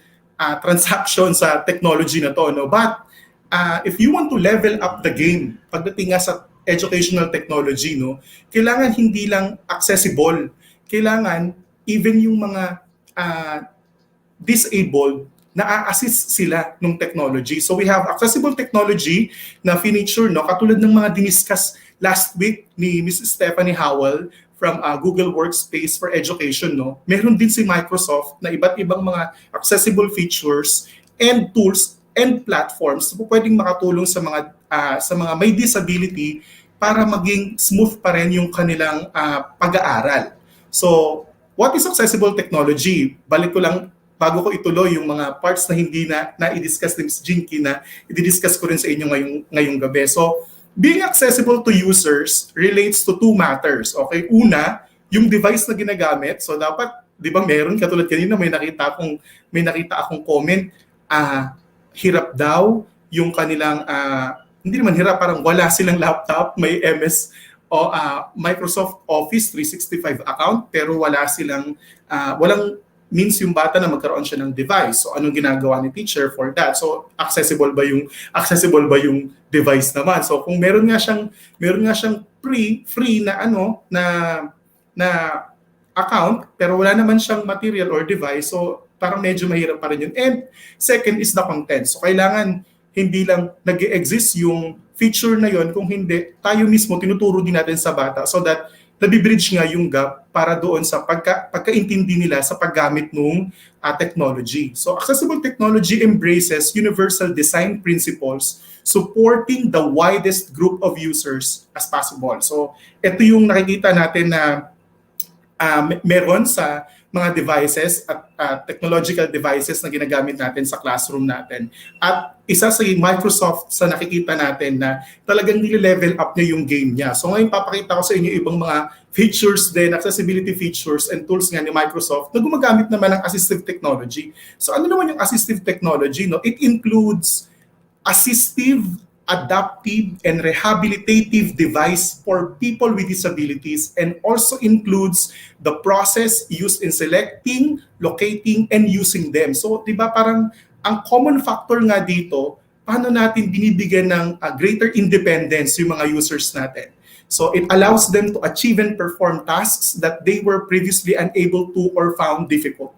So kung na-bridge na natin yung gap na yung mga mainstream students natin na kayang makapag-access ng technology, paano yung sobrang hirap sa pandinig, hirap makakita, hirap na immobilize yung katawan nila kasi hindi sila makagalaw ng maayos. So may mga ganun tayong case ng students. So hindi majority ng students natin ay ganun, pero may mga bata tayo or may mga students tayo na nangangailangan ng attention for that. Di ba parang sa face-to-face classroom, ang pinaka-common na nakikita natin dyan sa pinakalikod, yung bata. Nakala natin nanlilisik yung mata sa atin pag nagtuturo tayo at nagpe-present tayo ng lesson natin. So, nakaganon sa atin yung bata, nanlilisik siya. So, hindi natin alam na ang interpretation natin dati pag sa face-to-face, no, ang tingin natin, baka galit yung bata sa lesson natin or ayaw niyang makinig sa atin kasi nanlilisik yung mata niya. Pero hindi natin alam na meron na pala siyang problema sa kanyang nakikita. So, malabo na pala yung mata niya. Merong ibang bata, naiinis tayo kasi mula sa likod, lilipat sa harap, tapos maya-maya, ang likod niya dahil nagagalit ka, ba't lipat ka ng lipat dito sa harap? Di ba parang ang interpretation lagi natin is parang pasaway yung bata. So hindi natin alam na nahihirapan pala siya kasi hindi niya nakikita at nahihirapan din siyang i-open up sa atin as teachers yun kasi nakikita natin na kapag disabled yung bata, baka hindi natin siya mabigyan ng favor na malipat sa harap. So na-address dapat natin yung ganong klase ng pangangailangan. So yung mga assistive technology na available kay Microsoft Office, ay kay Microsoft as a whole for education. So meron siya, ito yung level up talaga ng game kapag ang educational technology platform katulad ni Microsoft ay namimit niya yung pangangailangan talaga, hindi lang nung accessibility, kundi yung pag-assist rin sa mga disabled. So, as a support for learners, ayan, so accessible technologies help students with disabilities unlock their full potential by addressing the diversity of needs when a creative twist is applied to even the simplest of tools in remote learning environment. The learning can be limitless. So ito yung diniscuss ni Miss Jinky early on, no?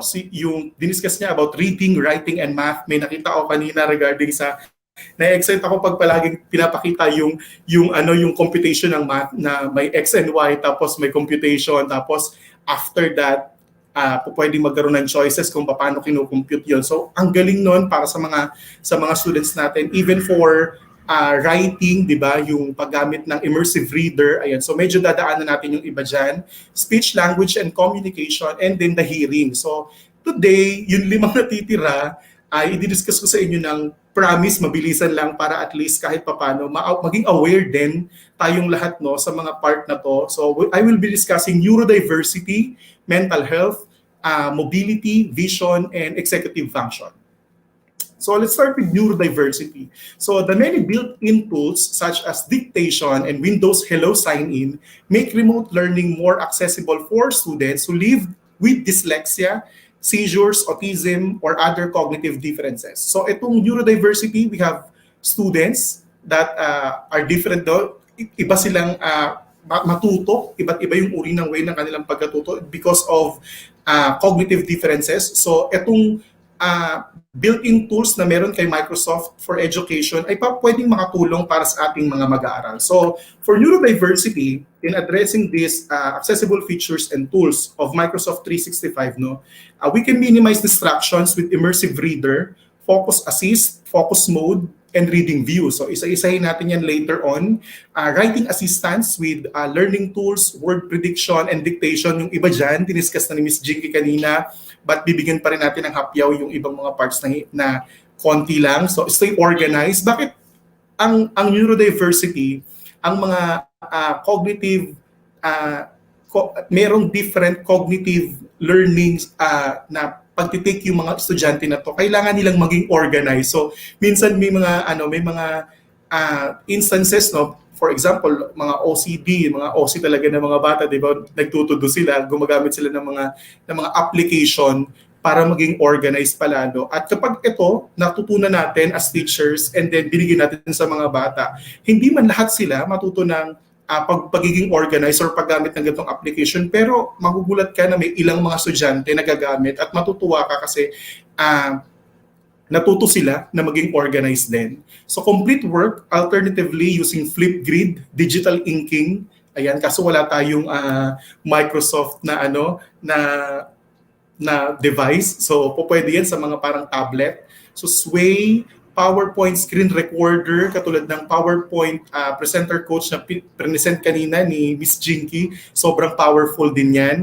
And then the whiteboard. So I think nung June, parang diniscuss rin yung whiteboard. June series ng Kaagapay Teacher Support na i-discuss ang whiteboard. Pero tignan natin kung mahahapyawan natin ang context. So focusing on tasks in a new setting.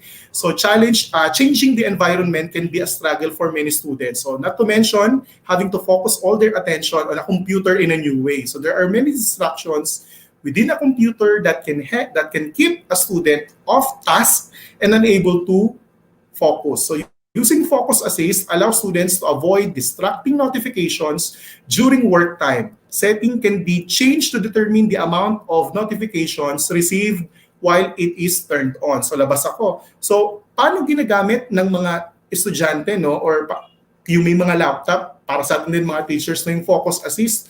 So pwede nating i-search sa search bar yung ating Focus Assist.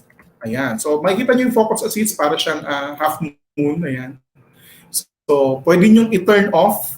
Choose which notifications you'd like to see and hear so you can stay focused. The rest will go straight to Action Center where you can see them anytime. So off yung get all notifications from your apps and contacts kapag gumagamit kayo ng laptop. So parang walang laging nagpa-pop up. So yan, pwede nyo i-configure yung ating Focus Assist or pwedeng priority only. See only selected notifications from the priority list. The rest will go straight to Action Center or alarms only. So pwede mong i-configure din yung ating automatic rules. Choose the times and activities when you don't want to be disturbed. And Focus Assist will turn on automatically. So yan yung Focus Assist or pwede mong i-configure dito sa may pinaka lower right part ng iyong Windows. Ayan yung ating Focus Assist. Ito. So pwede yung itagil mo ng on at saka alarms only and then Focus Assist off. Okay, so ngayon, Focus Assist off natin siya. So kasi ngayon nagpe-present ako. So para walang mag-pop up na mga email, walang mag-pop up na update para sa mga applications na sa laptop. So you can focus on the tasks that you are working on. So pwede natin ituro sa mga bata, especially yung mga batang andaling ma-distract kapag meron silang ginagawa sa kanilang, 'di ba, sa kanilang mga devices, especially sa laptop. Yan, kunwari may ginagawa silang assignment tapos biglang nag-pop up yung nilalaro nila kasi nag-online sila. So ano na agad nila, na-notify sila. So bigla silang lalabas ng ginagawa nila, na-distract na sila.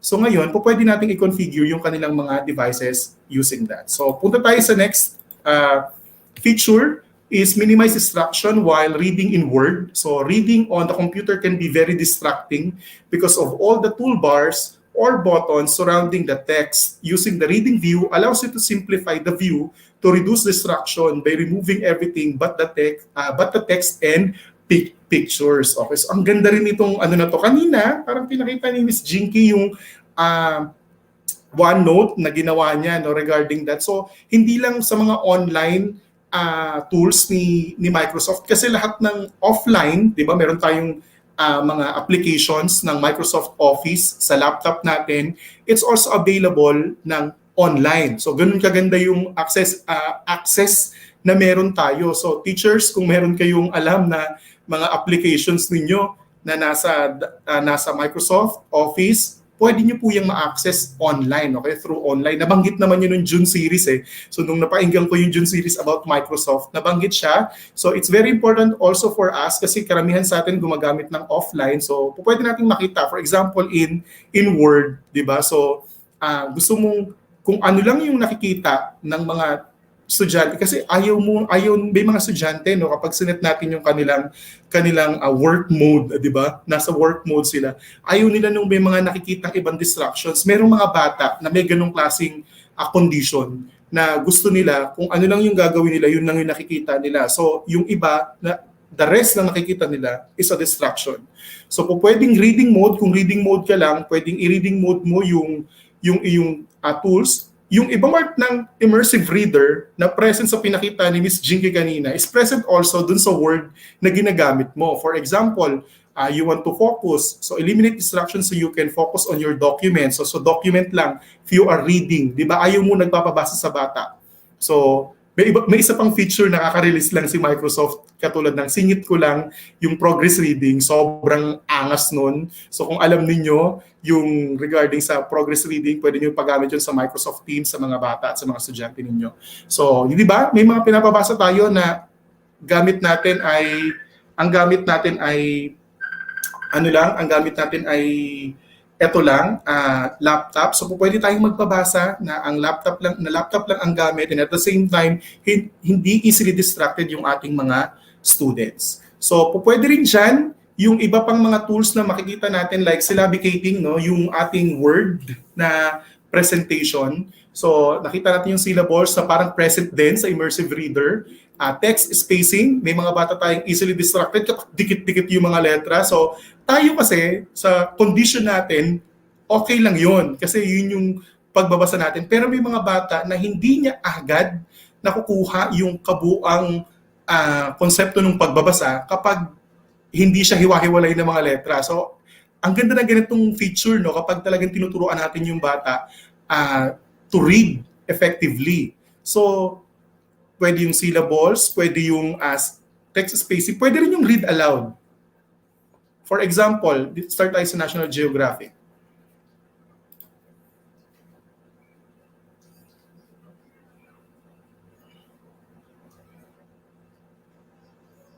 Ayan. So pwede yan sa ganyang part. So mawawala na ako sa part ng distraction, ng less distraction. So sa tools, pwede rin siyang i-translate. So ang daming pwede nating magawa when it comes to focus, yung pag-focus natin sa pag-minimize ng distraction, no, at pag-focus lang sa kung ano lang yung kailangang mabasa ng bata. So sa mga neurodiverse na mga students, kailangan talaga sa kanila hindi sila easily distracted, no? So easily distracted sila. So kailangan i-minimize natin yung distractions. So next, using learning tools in the Edge browser. Ayan, kanina diniscuss ni Miss Jinky rin yung part ng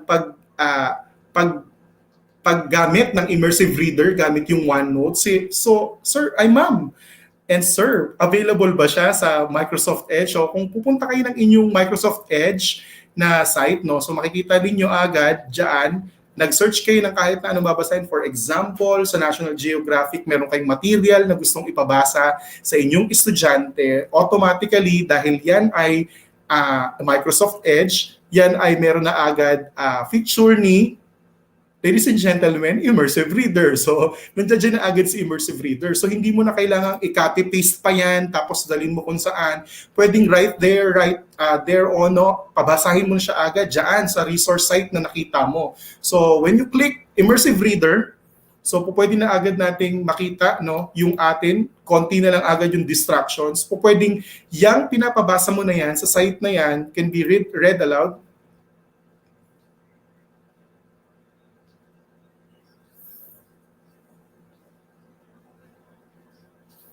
Di ba ang amazing? So may nagbabasa, pero hindi lang yon. Yung voice options na meron dito kay Immersive Reader na nasa loob ng Microsoft Edge ay pwede mong i-control. So ang daming pwedeng maging boses. Ayaw mo ng boses ni David, punta ka kay Jenny. Sige.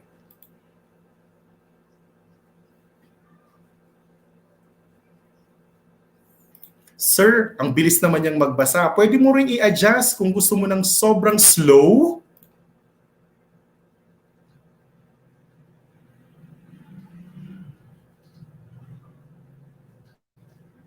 Diba yung gusto mo talagang agad makatulog pag tinuturuan mo magbasa yung estudyante. So, depende sa kung anong pwede mong ipatry ng read aloud na feature na to ng Immersive Reader, yung pwede mong magamit sa klase mo. So, ang daming possible na pwede mong ipaboses, at kung sino pang gusto mong Chinese na translation, Russian or Japanese, di ba? So kung diverse talaga yung nagtuturo ka sa international school and you have, syempre may mga teachers tayo na nanonood na mga pang international talaga, no? So pwede to, pasok to agad sa banga na pwedeng magamit sa ating mga estudyante. So yung Immersive Reader dito sa loob ng Microsoft Edge, hindi lang siya for read aloud. Even text preferences. So pwede mo siyang i-adjust into small, medium, large na text size. Kung may problema yung bata sa maliit na font, hindi mo na kailangang i-zoom in, zoom out yung font mo o yung mismong windows mo. So adjust mo na lang yung text size.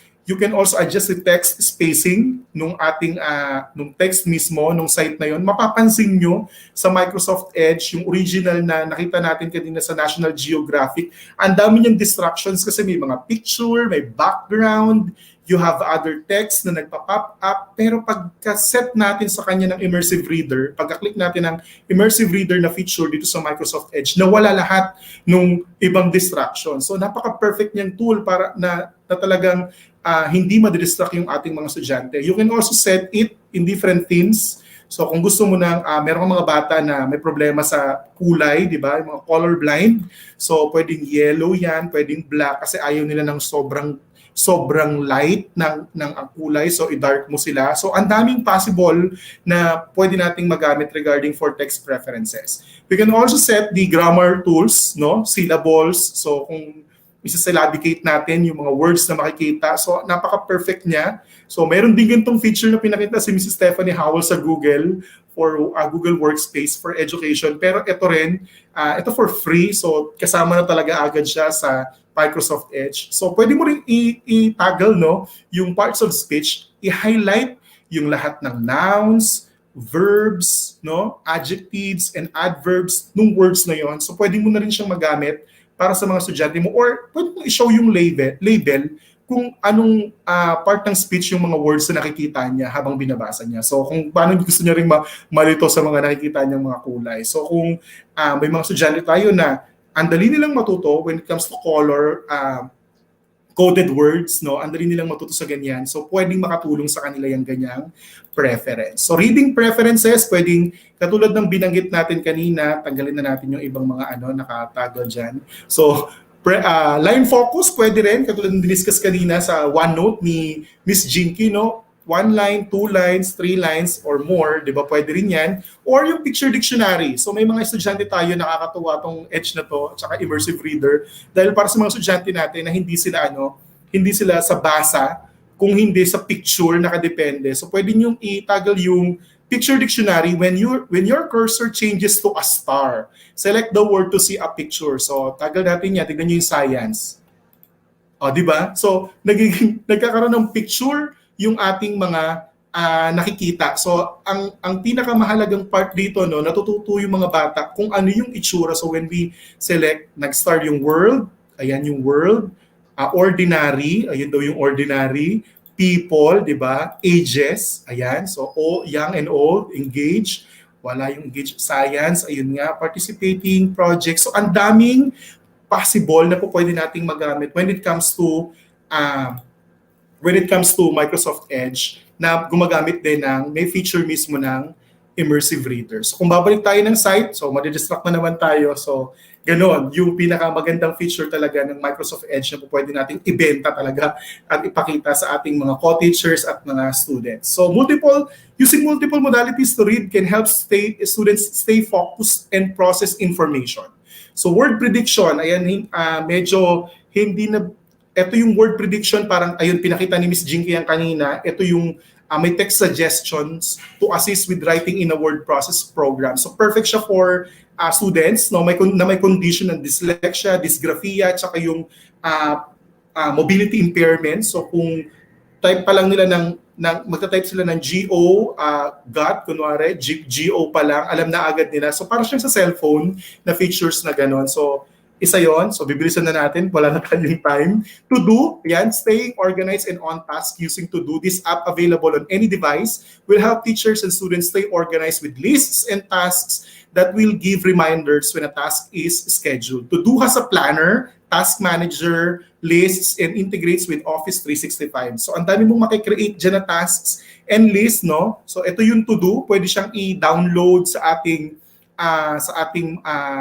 laptop, pwedeng sa cellphone, pwede nyo i-download din sa Android phones or any smartphones na available. So, pwede siya. So, para ma-access nyo laptop, computer, sa laptop, desktop, cellphone, tablet. So, we can also stay organized. So, matuturuan natin yung ating mga estudyante on how to be organized din. So, pwede yung mag-set sila ng day, ng important, ng mga planned parts, kung ano yung mga kailangang pamilihin. So ayan, so pwede yan sa mga nagtuturo ng about organizational skills no sa ating mga estudyante. So kaysa mag-download tayo ng ibang mga to-do apps or notes na apps na pwede nating magamit on how to be organized, more organized. So pwede nating magamit itong si To Do, Microsoft To Do, it's perfect for them. So yan, pwede nating magamit yan. empowering every student's voice using Flipgrid, no?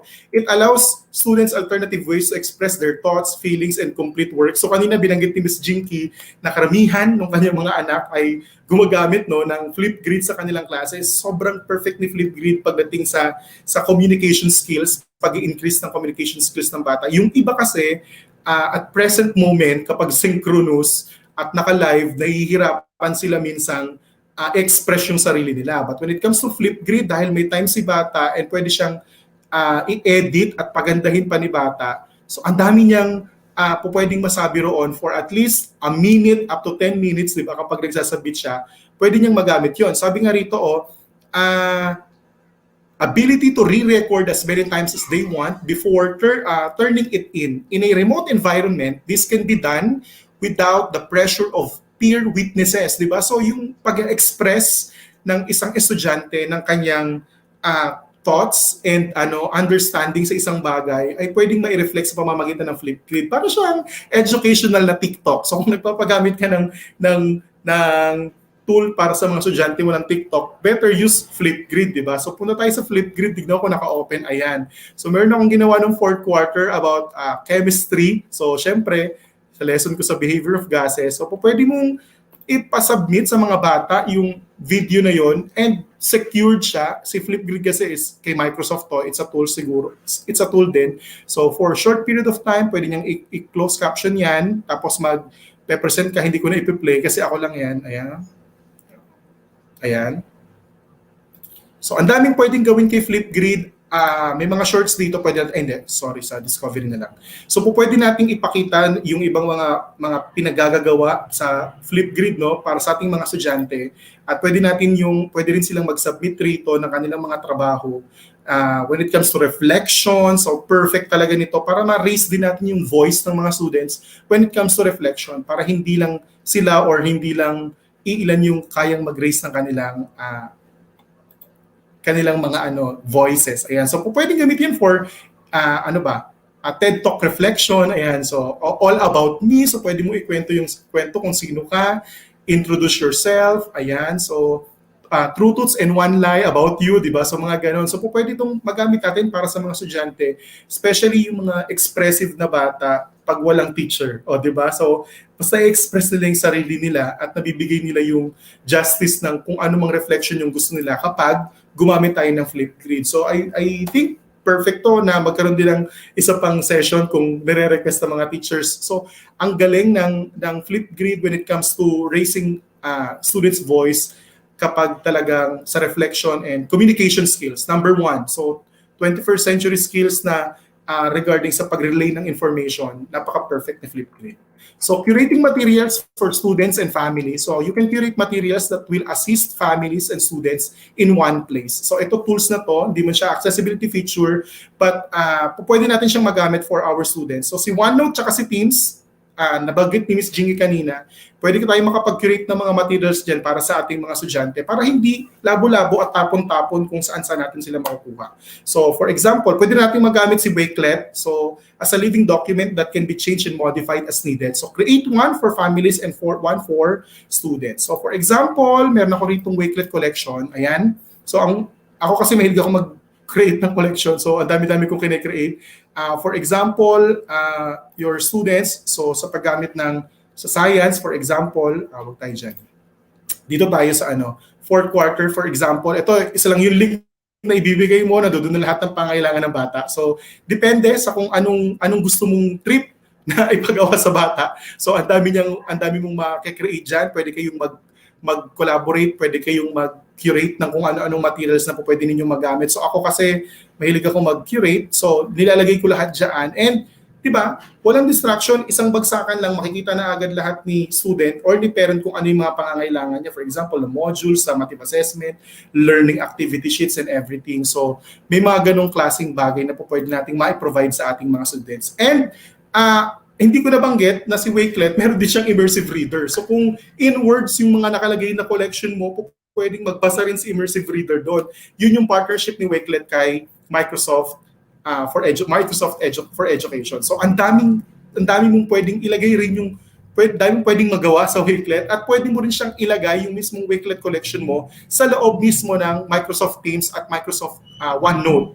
na applications mo. So, magiging ease yung pag-access ng ating mga students regarding our lessons and things na kailangan nating i-remind sa kanila. So when it comes to curating materials, part pa rin siya ng pagiging organized ng ating mga bata kasi accessibility ng content na pinoprovide natin for them is very important, okay? So next, so yun yung una natin. So diniscuss na natin yung sa part ng neurodiversity. Now let's discuss the second one, which is mental health. So medyo ang bilis ko magsalita.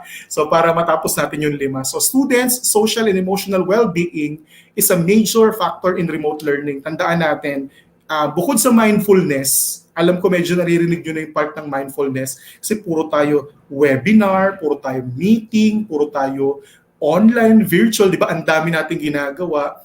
Intindihin na natin yung part ng mindfulness at saka ng SEL o yung social and emotional learning ng ating mga students. So, importante rin itong makuha kasi sobrang daming nabe-burn out sa pagtuturo at pag-aaral sa panahon ng pandemic. So, kailangan tayo agent rin tayo ng pagkakaroon ng magandang well-being ng ating mga students. Okay? Wow. Ano yun? Well-being na good pa.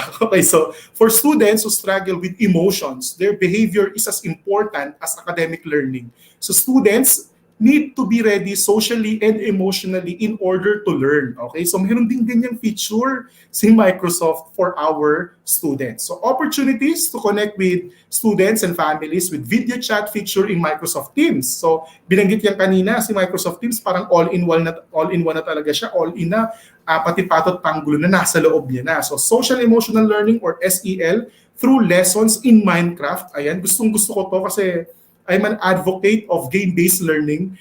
Ito yung magtatawid sa atin sa mga estudyanteng ayaw magpa-reach out dahil mahilig sa laro. So, ito na yung way natin as teachers na ma-reach din sila when it comes to their problem na dinadaan nila sa laro, di ba? So, alternative content creation with Flipgrid ulit, digital inking, PowerPoint recording, Sways, and whiteboard. And then data collection such as yung antecedent, yung behavior, and ABC data through Microsoft Forms. Okay, so discuss natin isa-isa, meet as a class. It's very important na gumagamit tayo ng ganitong klase ng platform, no? Yung meeting, may mga video conference meeting, may video conference feature si Microsoft Teams na pwede nating magamit sa mga bata for us to meet them para makapag-socialize. Okay, sabi nung iba, mahirap daw makakonect yung ibang mga bata. Pero yung iba na kaya nating ma-reach out, at least no, try natin para at least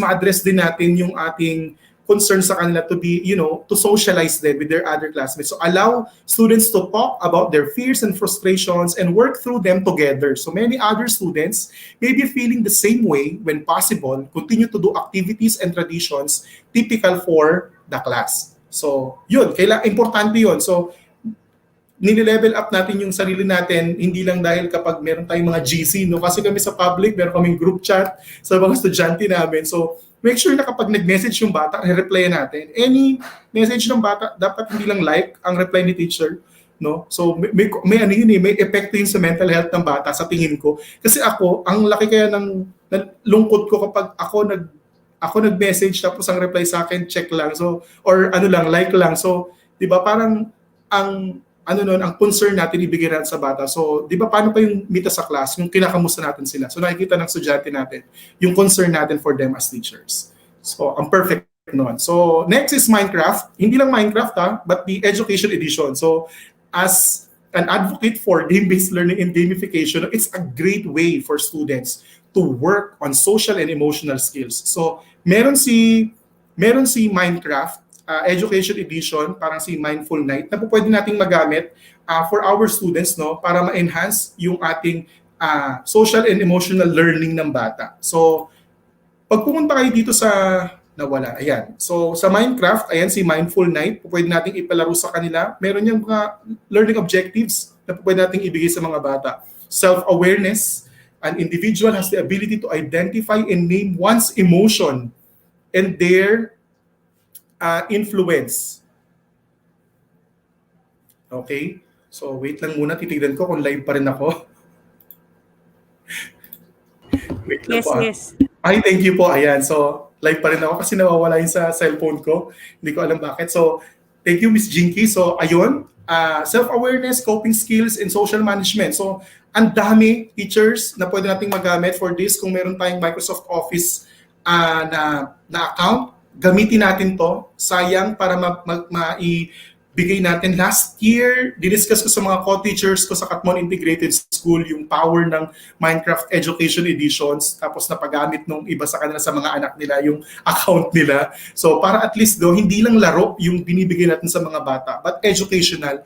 And eto rin, di ba, talagang ceiling breaker talaga yung mga laro na nag-encourage sa mindfulness at understanding ng social emotional learning ng mga bata. So talagang game changer kumbaga sa field ng education. At hindi lang yung game-based learning, even esports pwede nating magamit sa mga bata, 'di ba? To ease the tension ng pandemic. Ayan. So kung meron tayong time, hindi yung laro na talagang pang expert na labas lang, pero yung pwede ring malaro ng ating mga estudyante na available dito sa atin sa Minecraft Education Edition. So bisitahin yung education.minecraft.net to learn more about Minecraft na po pwede nating magamit, no? So si Minecraft ay kay Microsoft din, so sayang naman kung hindi natin magagamit. Ang dami, you have lessons for science, math, computer science, language, art, history and culture, art and design, digital citizenship, importante. Tingin ko nga dapat ngayon,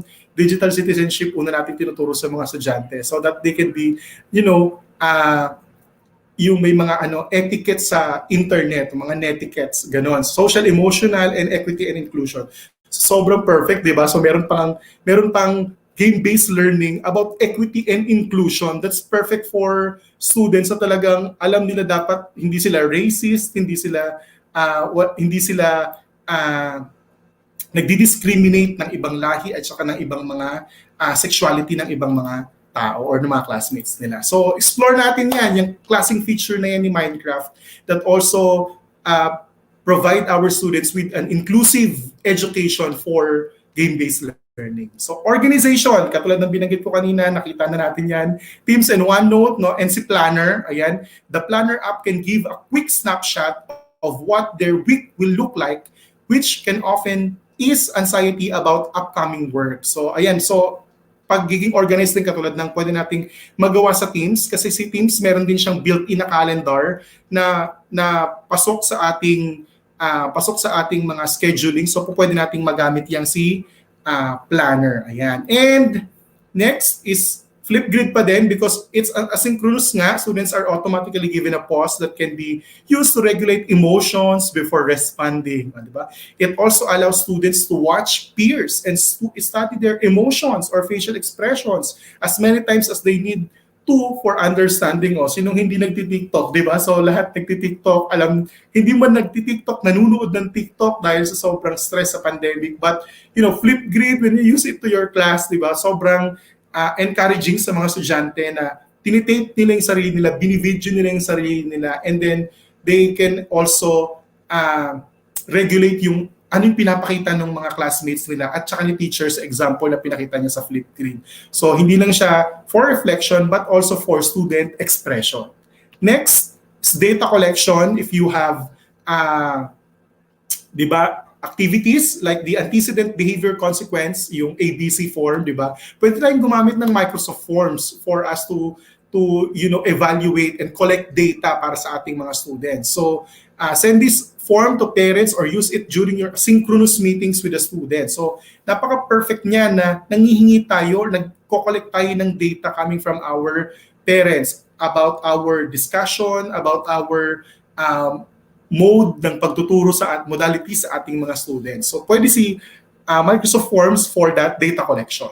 And number 3, ayan, si mobility. Okay, so adaptive input, voice access, switch access, and eye control in Windows 10 and Office can help students with mobility, disabilities, navigate their computer, and create content. So ano-ano yan? So discuss natin isa-isa kung madadaanan talaga natin ng maayos. So personalize the computer with the ease of access center. So pwede natin gamitin yan sa mga estudyante natin, and for us then, teachers, na i-access natin yung access center na yan para mas maging personalized yung computer natin. Yung iba sa atin, no, baka mamaya yung computer natin, yung Windows natin, pag open natin, yun na agad yung gusto lang natin. So pwede natin i-adjust lahat yan, the color, the background, yung text, no? So lahat po pwede yan sa ease of access center. Dictate, binanggit na yan kanina ni Miss Jinky sa mga presentations and documents. Available yan across all applications ni Microsoft, no, na available online and offline. Use computer with keyboard only and on-screen keyboard yan. Pwede natin ma-access yan sa ease of access center. Sticky keys and filter keys for one-handed access kung isa lang yung gusto natin na single hand lang yung gagamitin natin. Speech recognition to control the computer. Engage computer using eye control and third-party tracking devices, at saka play with others using the Xbox Adaptive Controller. Ayan, bakit pati si Xbox? Kasi si Xbox ay pagbumayari ni Microsoft. So, pwede rin natin siyang magamit yung kanyang kino-configure na adaptive controller para sa ating klase. So, first, yung Ease of Access Center has options to optimize interactions with the computer. This can be found in the settings in Windows 10. Okay, so ease of access. So, type lang natin yung ease of access. Ating search bar. So, ang dami dyan. Pwede nating i-control yung ating keyboard, yung ating mouse, yung ating pag-dictate, no? Magnifier settings and vision settings. So, ang dami natin po pwedeng i-configure. And brightness. So, it depends kung ano yung gusto mong i-configure dyan. For example, sa display, no? Drag this slider until the sample text is easy to read. So, kung anong gusto mo dyan, ganyang kalaki, ganito kaliit. So, ako naman kasi nakikita ko naman kahit maliit para hindi sila sobrang lalaki. Pero may mga estudyante na gusto nila malaki yung font na nakikita nila. So, it depends kung anong gusto mo dyan. Make everything bigger. So, depende sa kung anong, ang recommended is 150. Pwede mo pang lakihan ng 175. Make everything brighter. Ako, malakas ngayon kasi medyo malayo-layo ako sa screen. So, gusto ko nakikita ko. And show animations in Windows. So, pwede natin i-configure yan. Show transparency, automatically hide scroll bars. So, ayan. Isa pa, na po pwede natin yung mouse pointer. Ayan. So, nakikita nyo pink. Pwede kong palitan niya ng yellow. So, depende kung paano nyo i-configure sa inyong mga estudyante. Pink para at least nakikita nyo agad. Ayan. Malabon yan pink. Yeah. So, ayan, pwede nyo lakihan din. Kung gusto nyo talagang malaking-malaki yung inyong pointer, pwede nyo ilakihan dyan. So, akin medyo yan, ganyan lang. Kasi ini-instruct ko kayo ngayon sa online. And change touch feedback. So, text cursor, pwede nyo ring i-adjust yung laki niya kung gaano kalaki yung gusto niyo sa cursor niyo. Magnifier, turn on magnifier. So, para makita, ayan, so kung ano yung mga po pwedeng yung nalilipatan ng inyong cursor, ayan. Pwedeng makita talaga yung mouse yung cursor, mouse pointer, ayan. So, pwede yan sa ating setting dito sa ease of access na part. Okay, so, yan, zoom level, pwede nyo rin i-arrange. Color filters, pwede nyo rin yung may mga problema sa mata, mga color blind, so pwede nilang yung mga filter ng color, high contrast, depende rin sa gusto niyo. Tsaka yung narrator, okay? Mamaya discuss natin yung narrator kung ano ba yan. Okay, so close na natin yan. Diretso tayo. 7:10 na. So, next is type and navigate without using a keyboard and mouse. So, dictation will convert speech to text so students can produce words without a keyboard throughout Office. So, yan yung ginamit kanina ni Miss Jinky, no, na nagsalita lang siya pero nagulat kayo, nagtatype na siya. Nagtatype na yung mismong ating words. So, pwede nating magamit yan sa mga bata na medyo nahihirapan sa mobility na magsulat or mag-type, no? So, mag-type. So, pwede natin gamitin yung dictation para at least diretsong makikita na natin kung ano yung gusto nating ipa-convert na text mula sa ating sinabi. Ayan. So, on-screen keyboard has many options to help the users navigate their computer by typing with a mouse. So, trackball or joystick.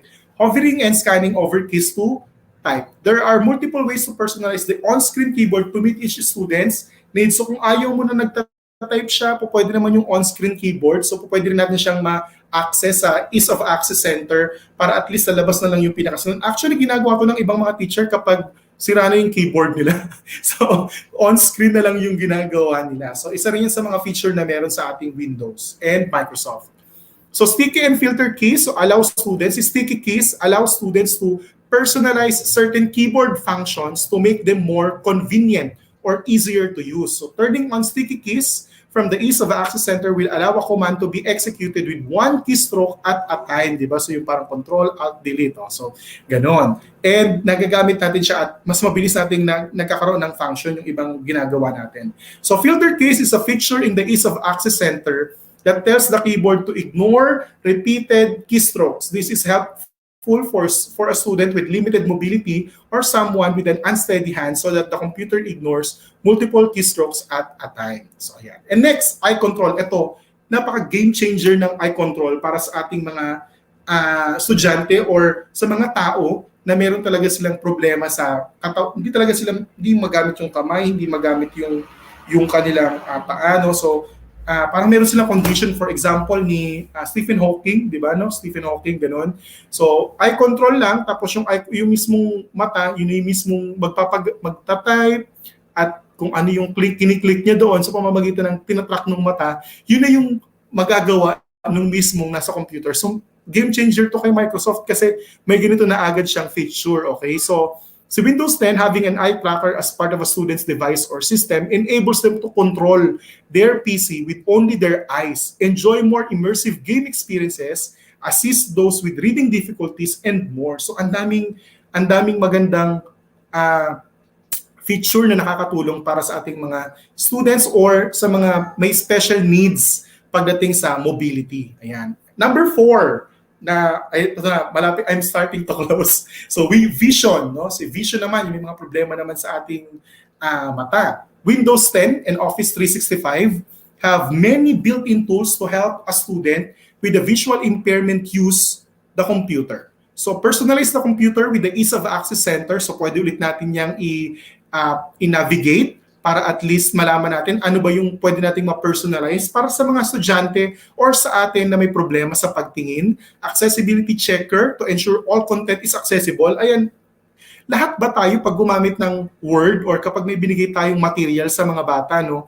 Microsoft Word, for example, nag-type tayo doon, is it accessible for all our students? So, pwede natin i-check yan. Meron tayong tinatawag na accessibility checker para makita natin doon yung percentage ng trabaho natin kung siya ba ay na-access ng mga batang kunwari nahihirapang magbasa, gusto niya lang marinig, so accessible ba siya? May mga ganong feature, papakita natin mamaya. Built-in screen reader with narrator in Windows 10. Kung naka-Windows 10 kayo, napakaganda rin itong narrator. So kung ano yung mga tatapatan, yun lang yung babasahin niya. So independently digitized materials with Office Lens. Ako, gamit na gamit ko yung Office Lens. Katulad rin nung sa Google Lens na meron din sa Office Lens sa sobrang angas din. So pwede na rin yan kay Immersive Reader. Katulad ng video na pinakita ni Miss Jinky kanina. So seeing AI, ito rin, game changer din to, translates the visual world into an audible experience. So kung ano yung nakikita, no, binabasa sa atin. Kung picture yan, nababasa siya sa atin. So isa to sa mga bagong feature ni Microsoft, yung Seeing AI or Artificial Intelligence. Basic coding, sa mga estudyante na gusto nating matuto ng coding, kung ayaw natin gumamit ng Scratch ni MIT, meron ding coding yung Hour of Code, si Minecraft. So si Microsoft meron din siya si Code Jumper. So kung pwede rin natin siyang magamit for students na gusto nating turuan at maging mahusay sa pagko-code. So next, learning tools and Immersive Reader, no,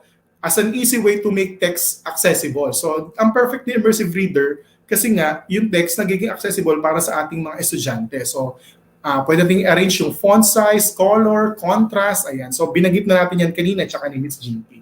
Ganon din yung Ease of Access Center para sa may mga problema sa pagtingin.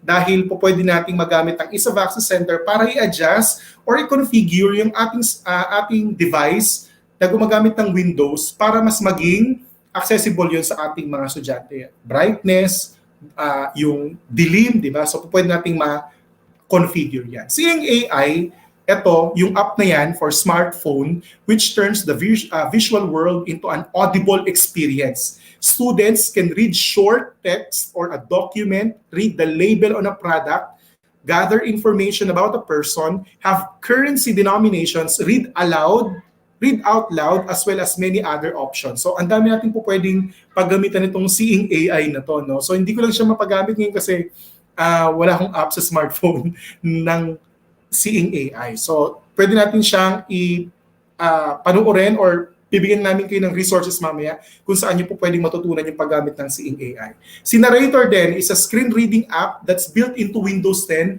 So there's nothing to download or install. It will read aloud the text on a PC screen. So kung hindi talaga nakikita ng bata, no, yung nakikita niya sa monitor, pwedeng makita sa monitor, pwedeng yung narrator yung magbasa nung kanyang nakikita. So describe events such as notifications and calendar appointments, which allows the students to use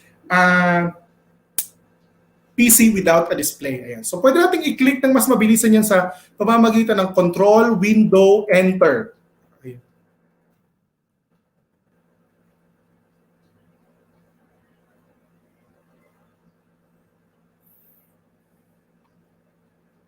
Ayan.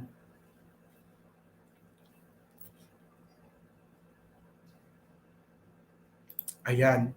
Ayan. So in-exit ko na. So pwede nyong makita yan, no, sa pamamagitan ng Alt, Window, Enter. So pwede nyong i-navigate yung narrator na yan for our students, no, ma-access nila yung ganyang klase ng feature kung ayaw nila na stress na agad sila sa mga nakikita nila, ipanarrate nila kung ano yung mga pwede nilang makita. So next, so creating accessible content, use the accessibility checker and visit the section on creating accessible content to find out how to ensure students can access material. Ayan. So, for example, meron kang ginawa sa Microsoft Word. So, ang hilig natin, di ba, na gumawa ng mga kung ano-anong mga binibigay sa mga bata. Siyempre, kunwari assignment or materials at nakalagay siya sa Microsoft Word. Tapos, itong binigay mo na to, ay may picture. For example, lagi natin lalagyan ng figure kung ano yung picture na yon. Because yung estudyante natin hindi nakikita ng maayos yung picture na yon. So para ma-access niya, kung hindi niya nakikita, marinig niya, pwedeng babasahin sa kanya yung Citizen Science Learner pagdating sa ganon. So paano natin makikita yung accessibility checker? So tignan natin yung ating review. Okay? Sa review button, may makita tayong check accessibility. So pag tinignan natin yung check accessibility dito sa right panel, no, may makikita tayo dito na ayan, no accessibility issues found. People with disabilities found should not have difficulty reading this document. So, di ba? So makikita natin kung ayaw natin diyan, pwede nating i-check to para hindi na siya lalabas every time na i-check natin sa review. Makikita natin sa ibaba etong icon na to, no, ng accessibility checker na yung ating ginawa na papel para sa ating mga estudyante ay na-access nila ng naiintindihan nila. So for example, ginamitan natin yan sa view, ginamitan natin yan ng Immersive Reader mismo rito, no. So maririnig pa rin, mababasa pa rin yan. For example, ditong figure na to, anong picture to pagkatapos ng planet? After ng planet, ano kaya yung babasahin niya rito? So nakita natin na kahit na hindi nakita ng bata yun dahil narinig, yung picture, meron siyang nakalagay doon kung ano yung kanyang nakalagay sa picture. So yun, yung isa sa mga pwede nating magamit when it comes to accessibility checker. Yan. So, hanapin palagi natin ito, PowerPoint, Word, di ba, kapag everything na magbibigay tayo sa mga estudyante natin. So, tignan natin kung yung content na ba yun ay accessible for them, especially sa mga may problema sa visual. Office lens, ayan, di ba, kunwari, perfect to kapag may nakita ko, sino mahilig magsanggiyup, di ba? So, yung mga nagsasanggiyup, meron kang biniling nori na hindi mo alam kung ano yung nakatatak kasi purong Korean siya. Tapos yung office lens, tinapat mo sa kanya, tapos meron kang pwedeng i-configure doon para mabasa niya kung ano yung i-translate yung words na nakalagay doon. So, di ba parang nabasa mo na rin siya in your native language or English, di ba? So, at least sa mga may problema sa pagtingin, kung ano man yun, di ba, na-identify niya. Even pictures, kung may picture ka na gusto mong ipa-identify sa mga students mo, pwede yun gamit yung Office Lens.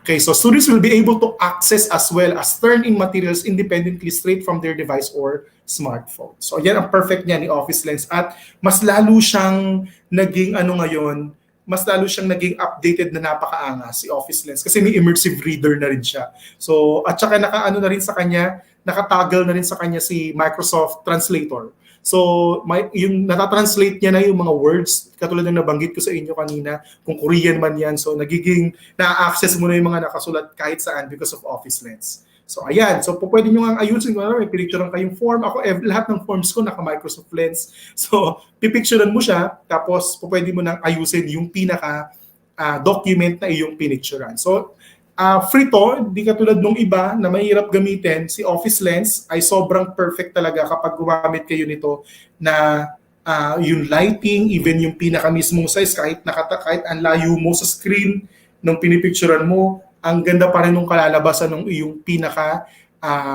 ito turn in a document. Ayan. So next and last but not the least, yung executive function. So students with executive function deficits have unique needs that can be addressed in both synchronous and asynchronous ways.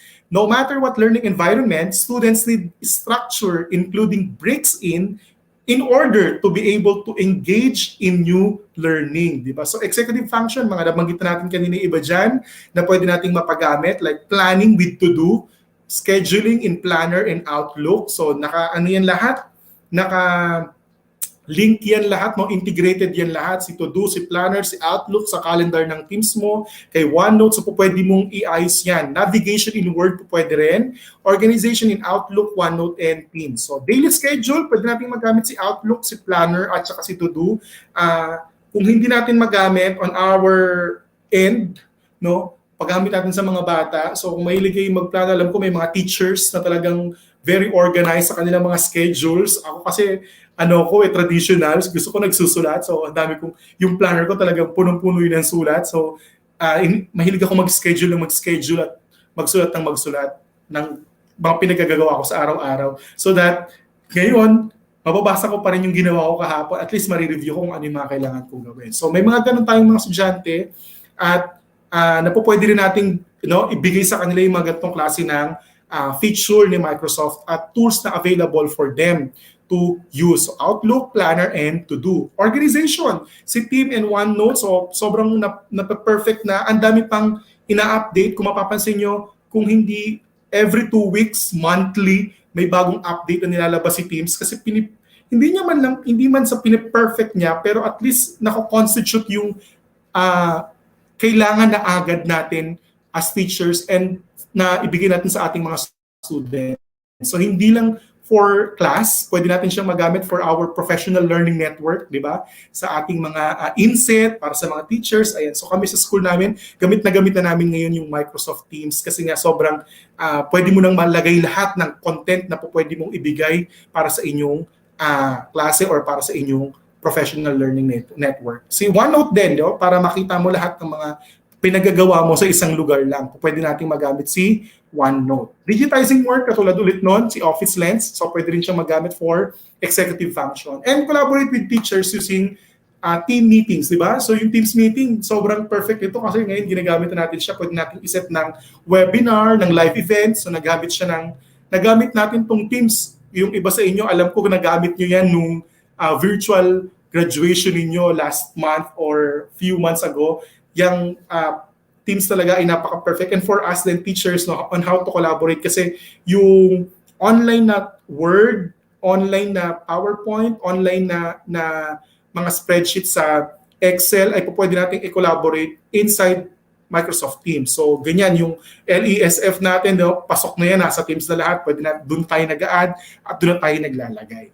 So gumawa po ako ng collection, nag-collaborate kami ni Miss Jinky for this. So, pwede nyo pong i-type yan. Sige po, i-screenshot nyo. Para makita nyo po, nakita ko po kanina sa chat box ng YouTube, na may mga nagtatanong, pengi daw kami ng mga PowerPoint. So, yung presentations po namin, yung sa akin at yung kay Miss Jinky, ay nilagay po namin dyan together with other resource materials na po pwede po ninyong magamit. So you can access that through that link, tinyurl.com/m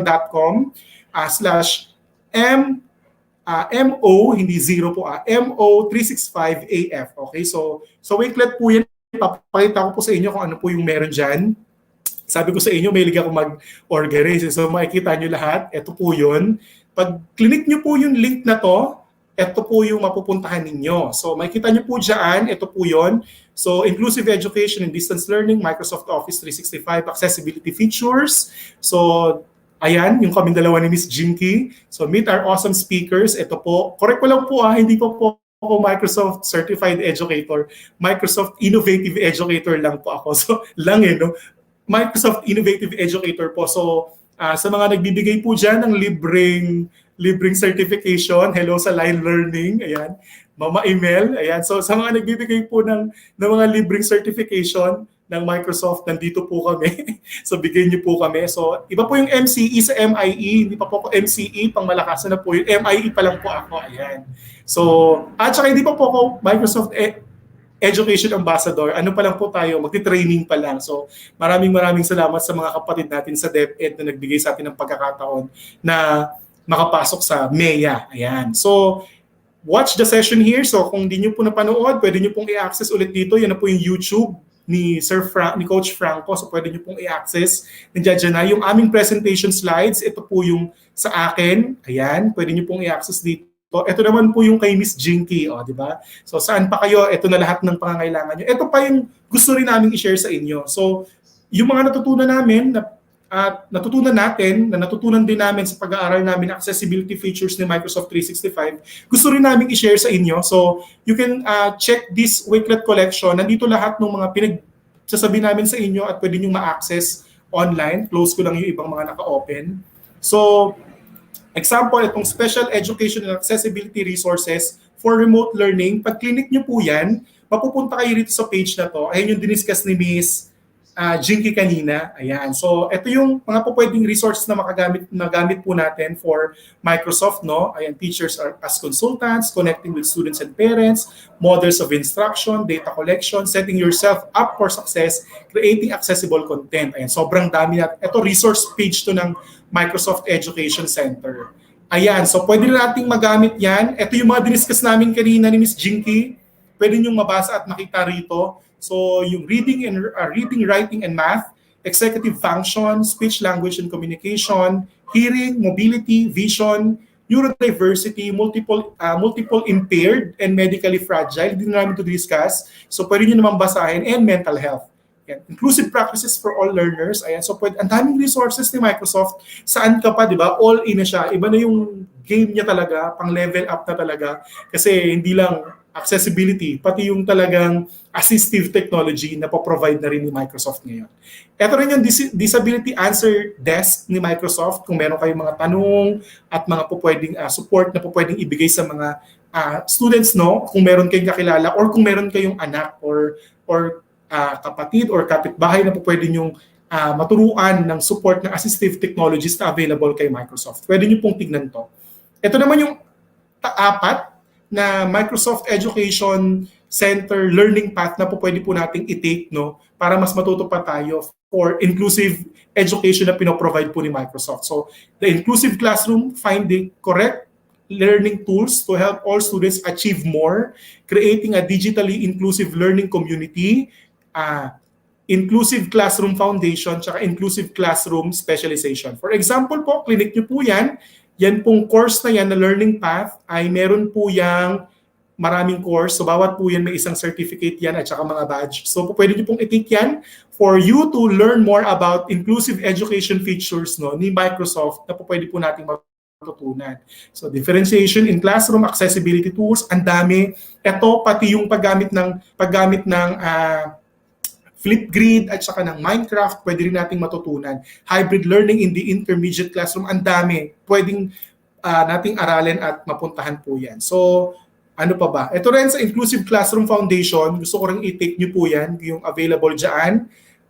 And the Inclusive Educator, Introduction to Inclusive Digital Literacy, di ba? Unang-una yung digital literacy kasi kailangan na matutunan ng bata yan, ng mga estudyante natin to become, digital citizens. Ayan, so Ano pa ba? Ayan. So, yung iba pang mga features and tools and features and platforms ni Microsoft, pwede nyo pong puntahan dito kung meron kayong tanong yan, pwede nyo namang itanong din sa amin. So, ayan, you can like and follow, subscribe yan, yung ng ating kaagapay teacher support. So, ayan po yung collection, pwede nyo pong puntahan dyan sa ginawa ko pong Wakelet collection sa tinyurl.com MO365AF. Ayan. So that's it. Maraming salamat po, Coach Franco and Miss Jinky at sa atin pong mga kapatid sa KTS, Ma'am Pao. Maraming salamat po.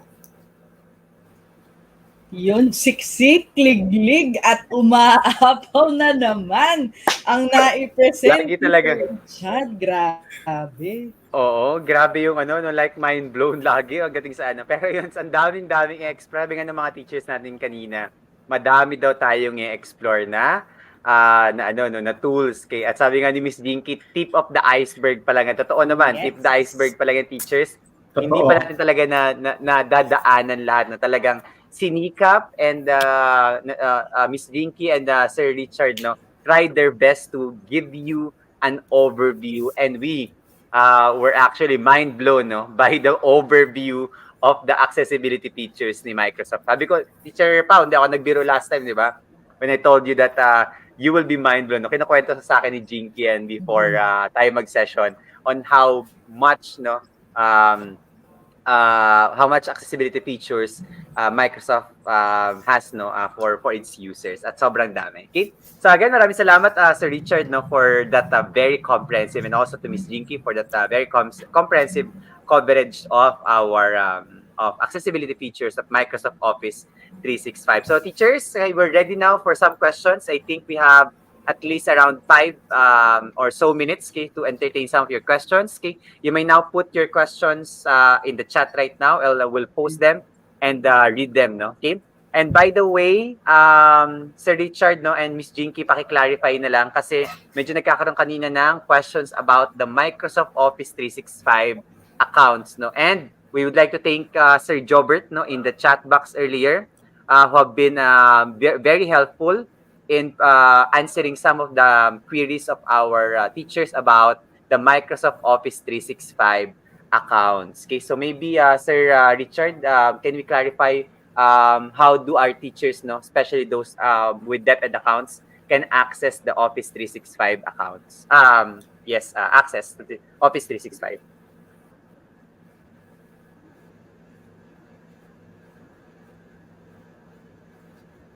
Konting delay ba tayo kay Sir Richard? Okay, hindi na konti. Anyway, we'll just wait until medyo I think nagkakaroon ng delay sa end ni Sir Richard. Okay? Pero I think based on the comment by Sir Jobert Miss Jinky ko na po ba? Or sino po ba? Ako muna. Yes, go ahead, Sir Richard.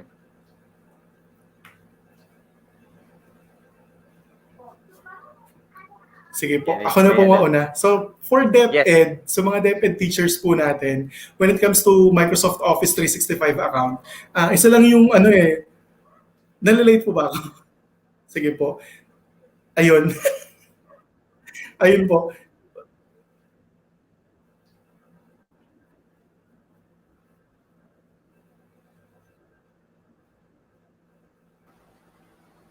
May konting delay ata tayo. Yes, so, pero anyway, sabi nga ni Sir Jobert kanina sa call, sa chat kanina, is that kailangan yata kapag DepEd email is that they're going to use the, I think it's the more specific DepEd email. So it can't be the provincial email yata to.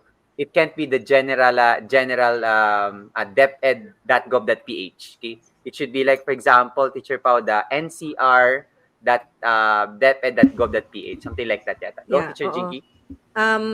They have, kasi DepEd has 2 emails, meron silang sa Gmail nila, tapos meron din sila sa Microsoft, yung sa Office 365 nila. Tapos yung DepEd is it .gov.ph, yun yung sa Gmail, so yung sa Microsoft po nila ay yun nga, naka per region siya, so depende pa po, kunyari ang NCR madami. So merong NCR-1, para may gano'n, no? So, merong R5. So, lahat siya may, meron munang code ng region, tapos may DepEd, gano'n. Valid, dalawa po yun, no? So, yung mga nakagamit naman na po ng ating Microsoft yun, alam nila kung ano yung email, no? Na pang Microsoft, ano yung email, na pang Google, fundamental workspace. Tama ba yung sinasabi ko? Yes, yes. Tag dito, I think that the best way din siguro for our teachers is to actually consult with their ICT coordinators, no, because usually they have the accounts, okay, for this, no, kung ano yung para sa Google Workspace for Education Fundamentals and also for your Microsoft Office 365 accounts, okay. So ano na lang po natin yan, coordinate natin because they definitely have the answer, no, and the access to those accounts, okay.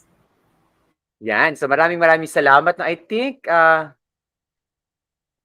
okay, Teacher Miss Jinky, can we answer this question? Meron daw concern, no, from Miss Mary Joy Celeste. Yes. Sir, I have some issues on Microsoft Office 365 kasi some features need approval po ata ng admin. Meron din bang Google, parang admin console ang Microsoft Office 365 that Yes. manages, no, and give permissions, okay? Opo. So usually naman, I believe yun nga po sa DepEd po, no, naka-by district sila, no, or yung naka-regional po sila. So, ang nagiging admin po nila, yung kanilang Office 365 admin, parang global admin nila, would be kung sino po yung nandun sa head, no, ng kanilang district. Ayan. So, ayan, kunyari po yan, no, at NCR2, kasi ang NCR may 1, may 2, ganyan. So, yan yung kanilang type, no. So, marami lang po yan. So, kung Region 1, R1, Region 2, R2, may ganun siya.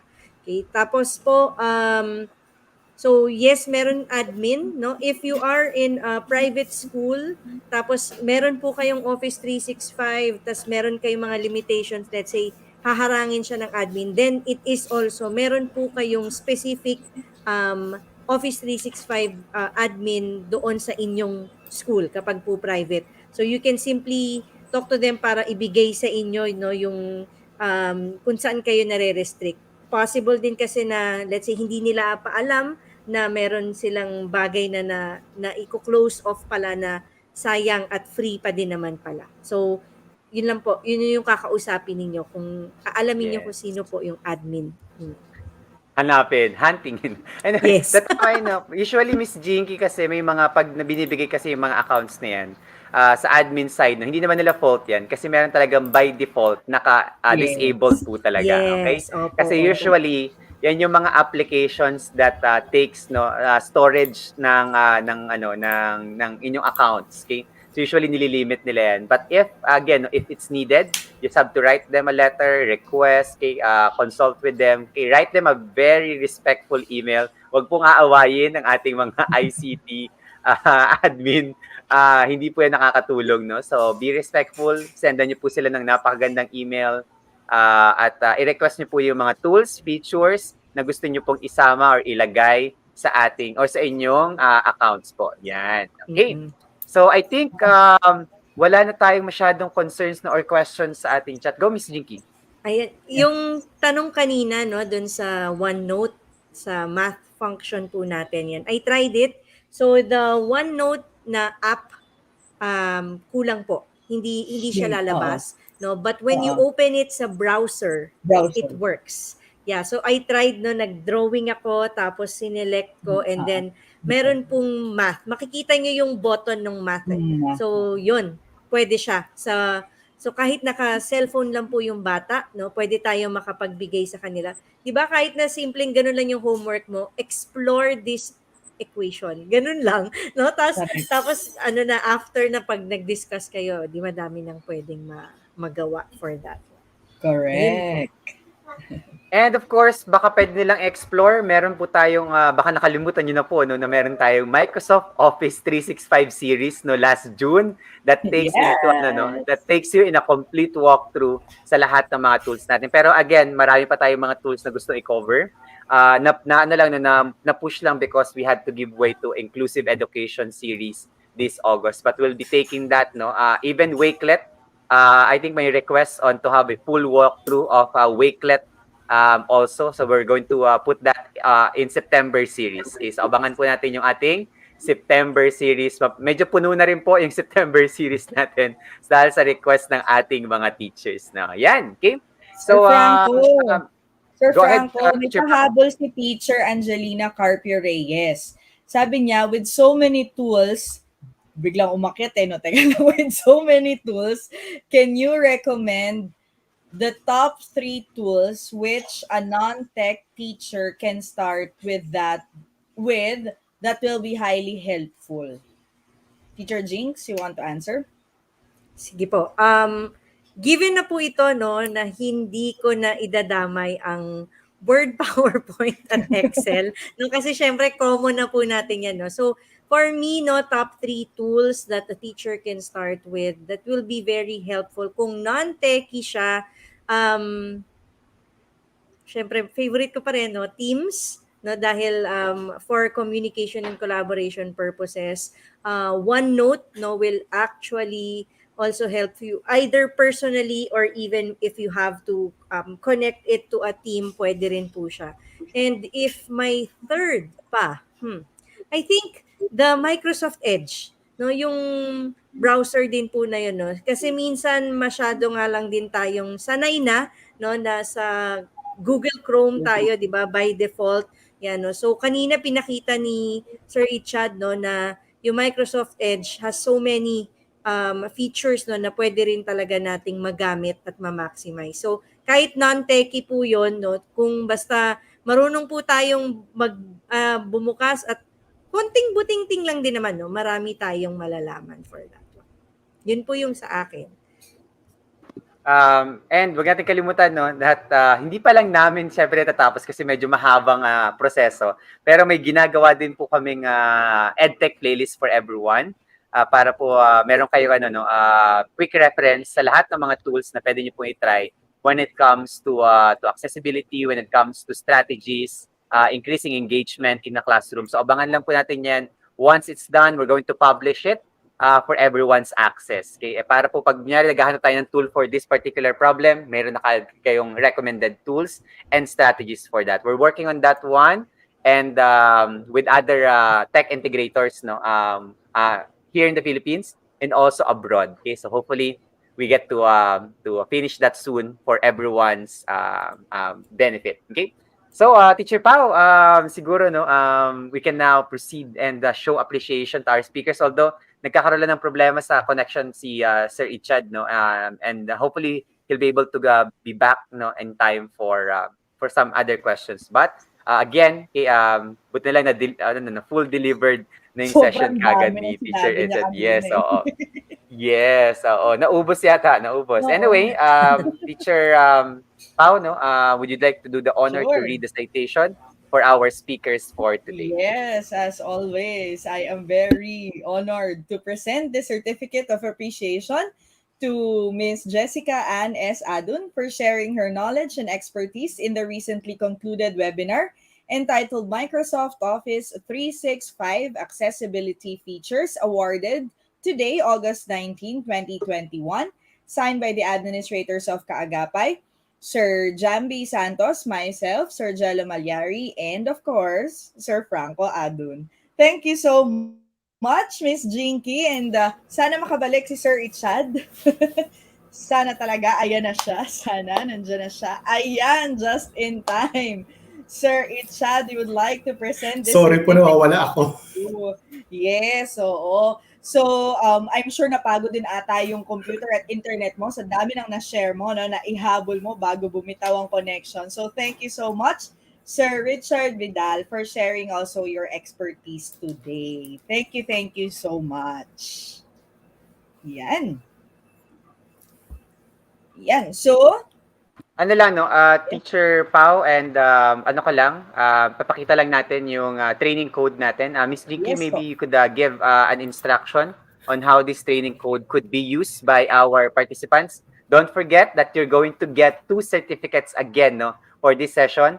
One is directly coming from Microsoft and of course coming from Kaagapay Teacher Support, no.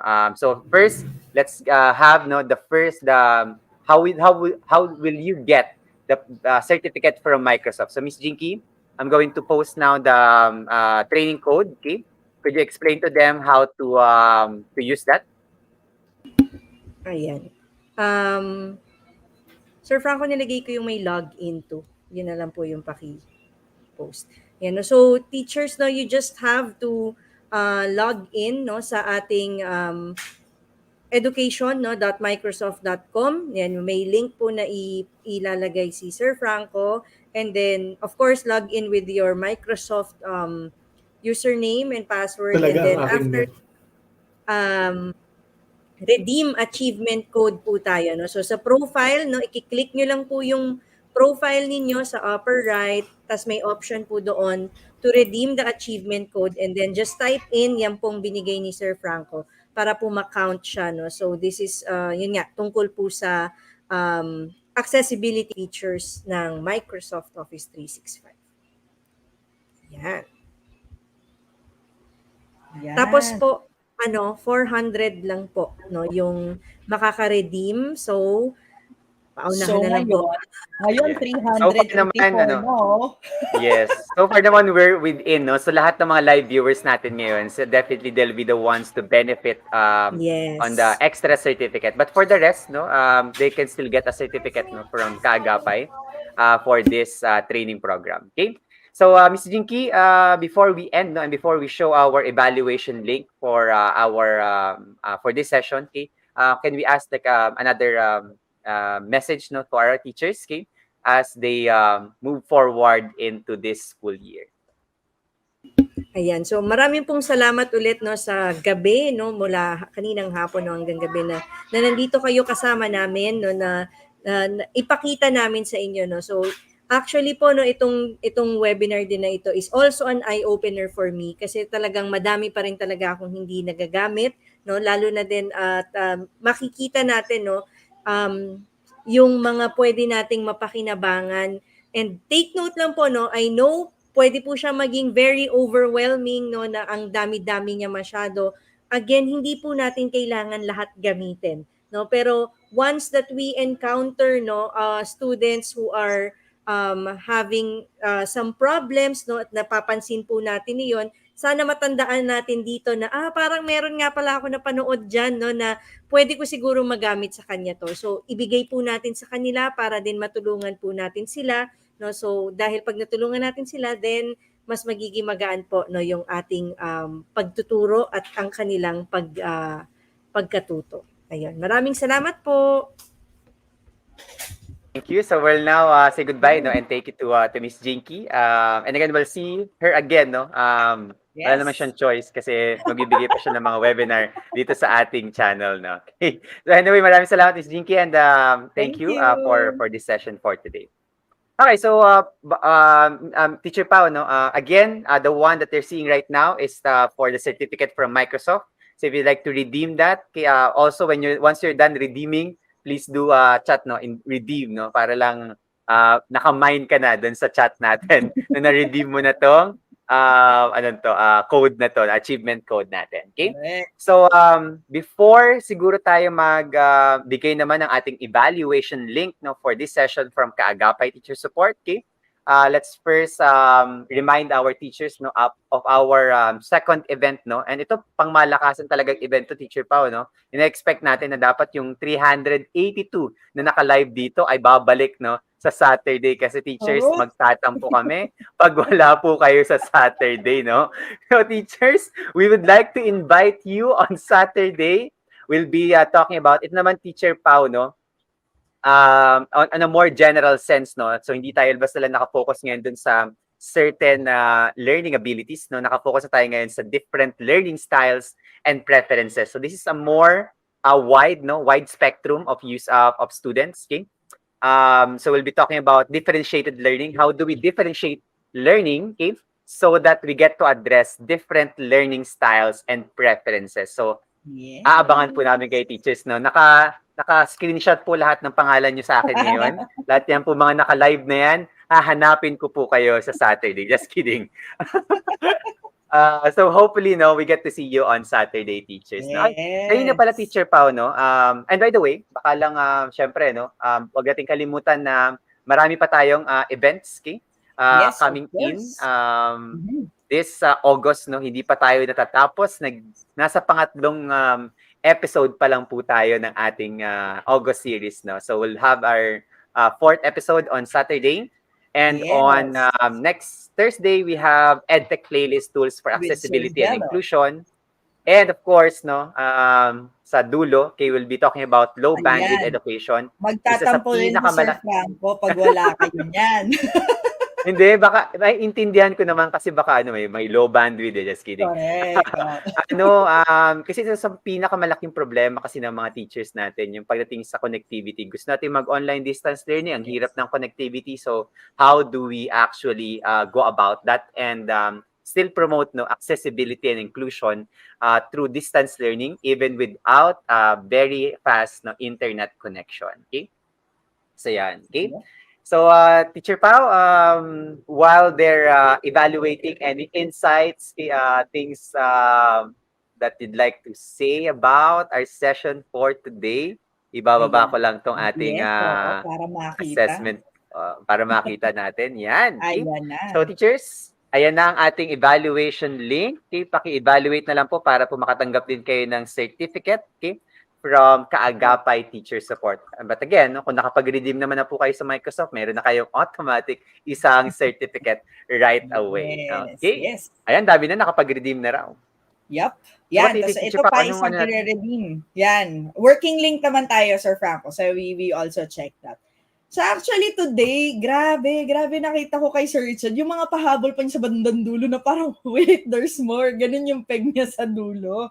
Parang nararamdaman na mawala ng internet, pero ang dami pa rin niyang na-share, no? And I think what's very important here is that it's not only the physical disabilities that's being handled by Microsoft. No, hindi lang yon, ang dami pa. Even mental health, na-touch ni Sir Ichad, on mobility, meron din. So, talagang overall, all aspects talaga covered. So, talagang iniisip ni Microsoft, akalain mo yung naisip niya na kailangan pala yun. No? And as for our teachers, may nabasa nga ako, sabi, ang tagal na niyang gumagamit ng Microsoft, hindi niya alam, meron palang mga ganun pa. Akala niya alam niya na yung lahat, pero hindi pa pala. No, nang dumating si Sir Itchad at ipinakita lahat, si Ma'am Jinky pinakita rin kung ano pa yung powerful na naggagawa ng Office 365 in terms of accessibility. Yan. So, it really helps us, no? Ang dami lang talaga, no? Pero parang katulad pa rin to Teacher Pao, syempre, na pagdating sa technology integration, kailangan nating mamili. Yes. So, kailangan mo rin talagang kilalanin yung mga estudyante mo, ano yung mga kailangan mo at the moment. Kaya ang siguro pinakamagandang aspect na na-reveal ngayon today, Teacher Pao, is that you have all the tools that you need. Okay, so hindi natin magiging problema. It's just a matter of like designing it, integrating it into our lessons, into our curriculum, and siguro yung habitual tsaka consistent use din, Teacher Pao, na mahalaga din for our teachers to be able to fully maximize and optimize the use of these tools. Kasi syempre, kahit gaano kaganda yung tools, kung hindi siya properly integrated, okay, at napag-isipan lang, for example, kaninang umaga, no, na gusto kong i-integrate sa lesson ko, baka hindi siya swak na ma-integrate properly. Yun, para mas mas smooth yung integration. Yeah. Okay, so teachers, maraming salamat ulit, and we'll see you on Saturday for our next session for this August series. Sana po ay madami tayong napulot at mas lumawak ulit ang ating pag-unawa tungkol sa inclusive education in distance learning. Okay? So maraming salamat po, teachers, and thank you so much. We'll see you again on Saturday. Thank you, teachers. Bye. Have a nice weekend. Bye-bye.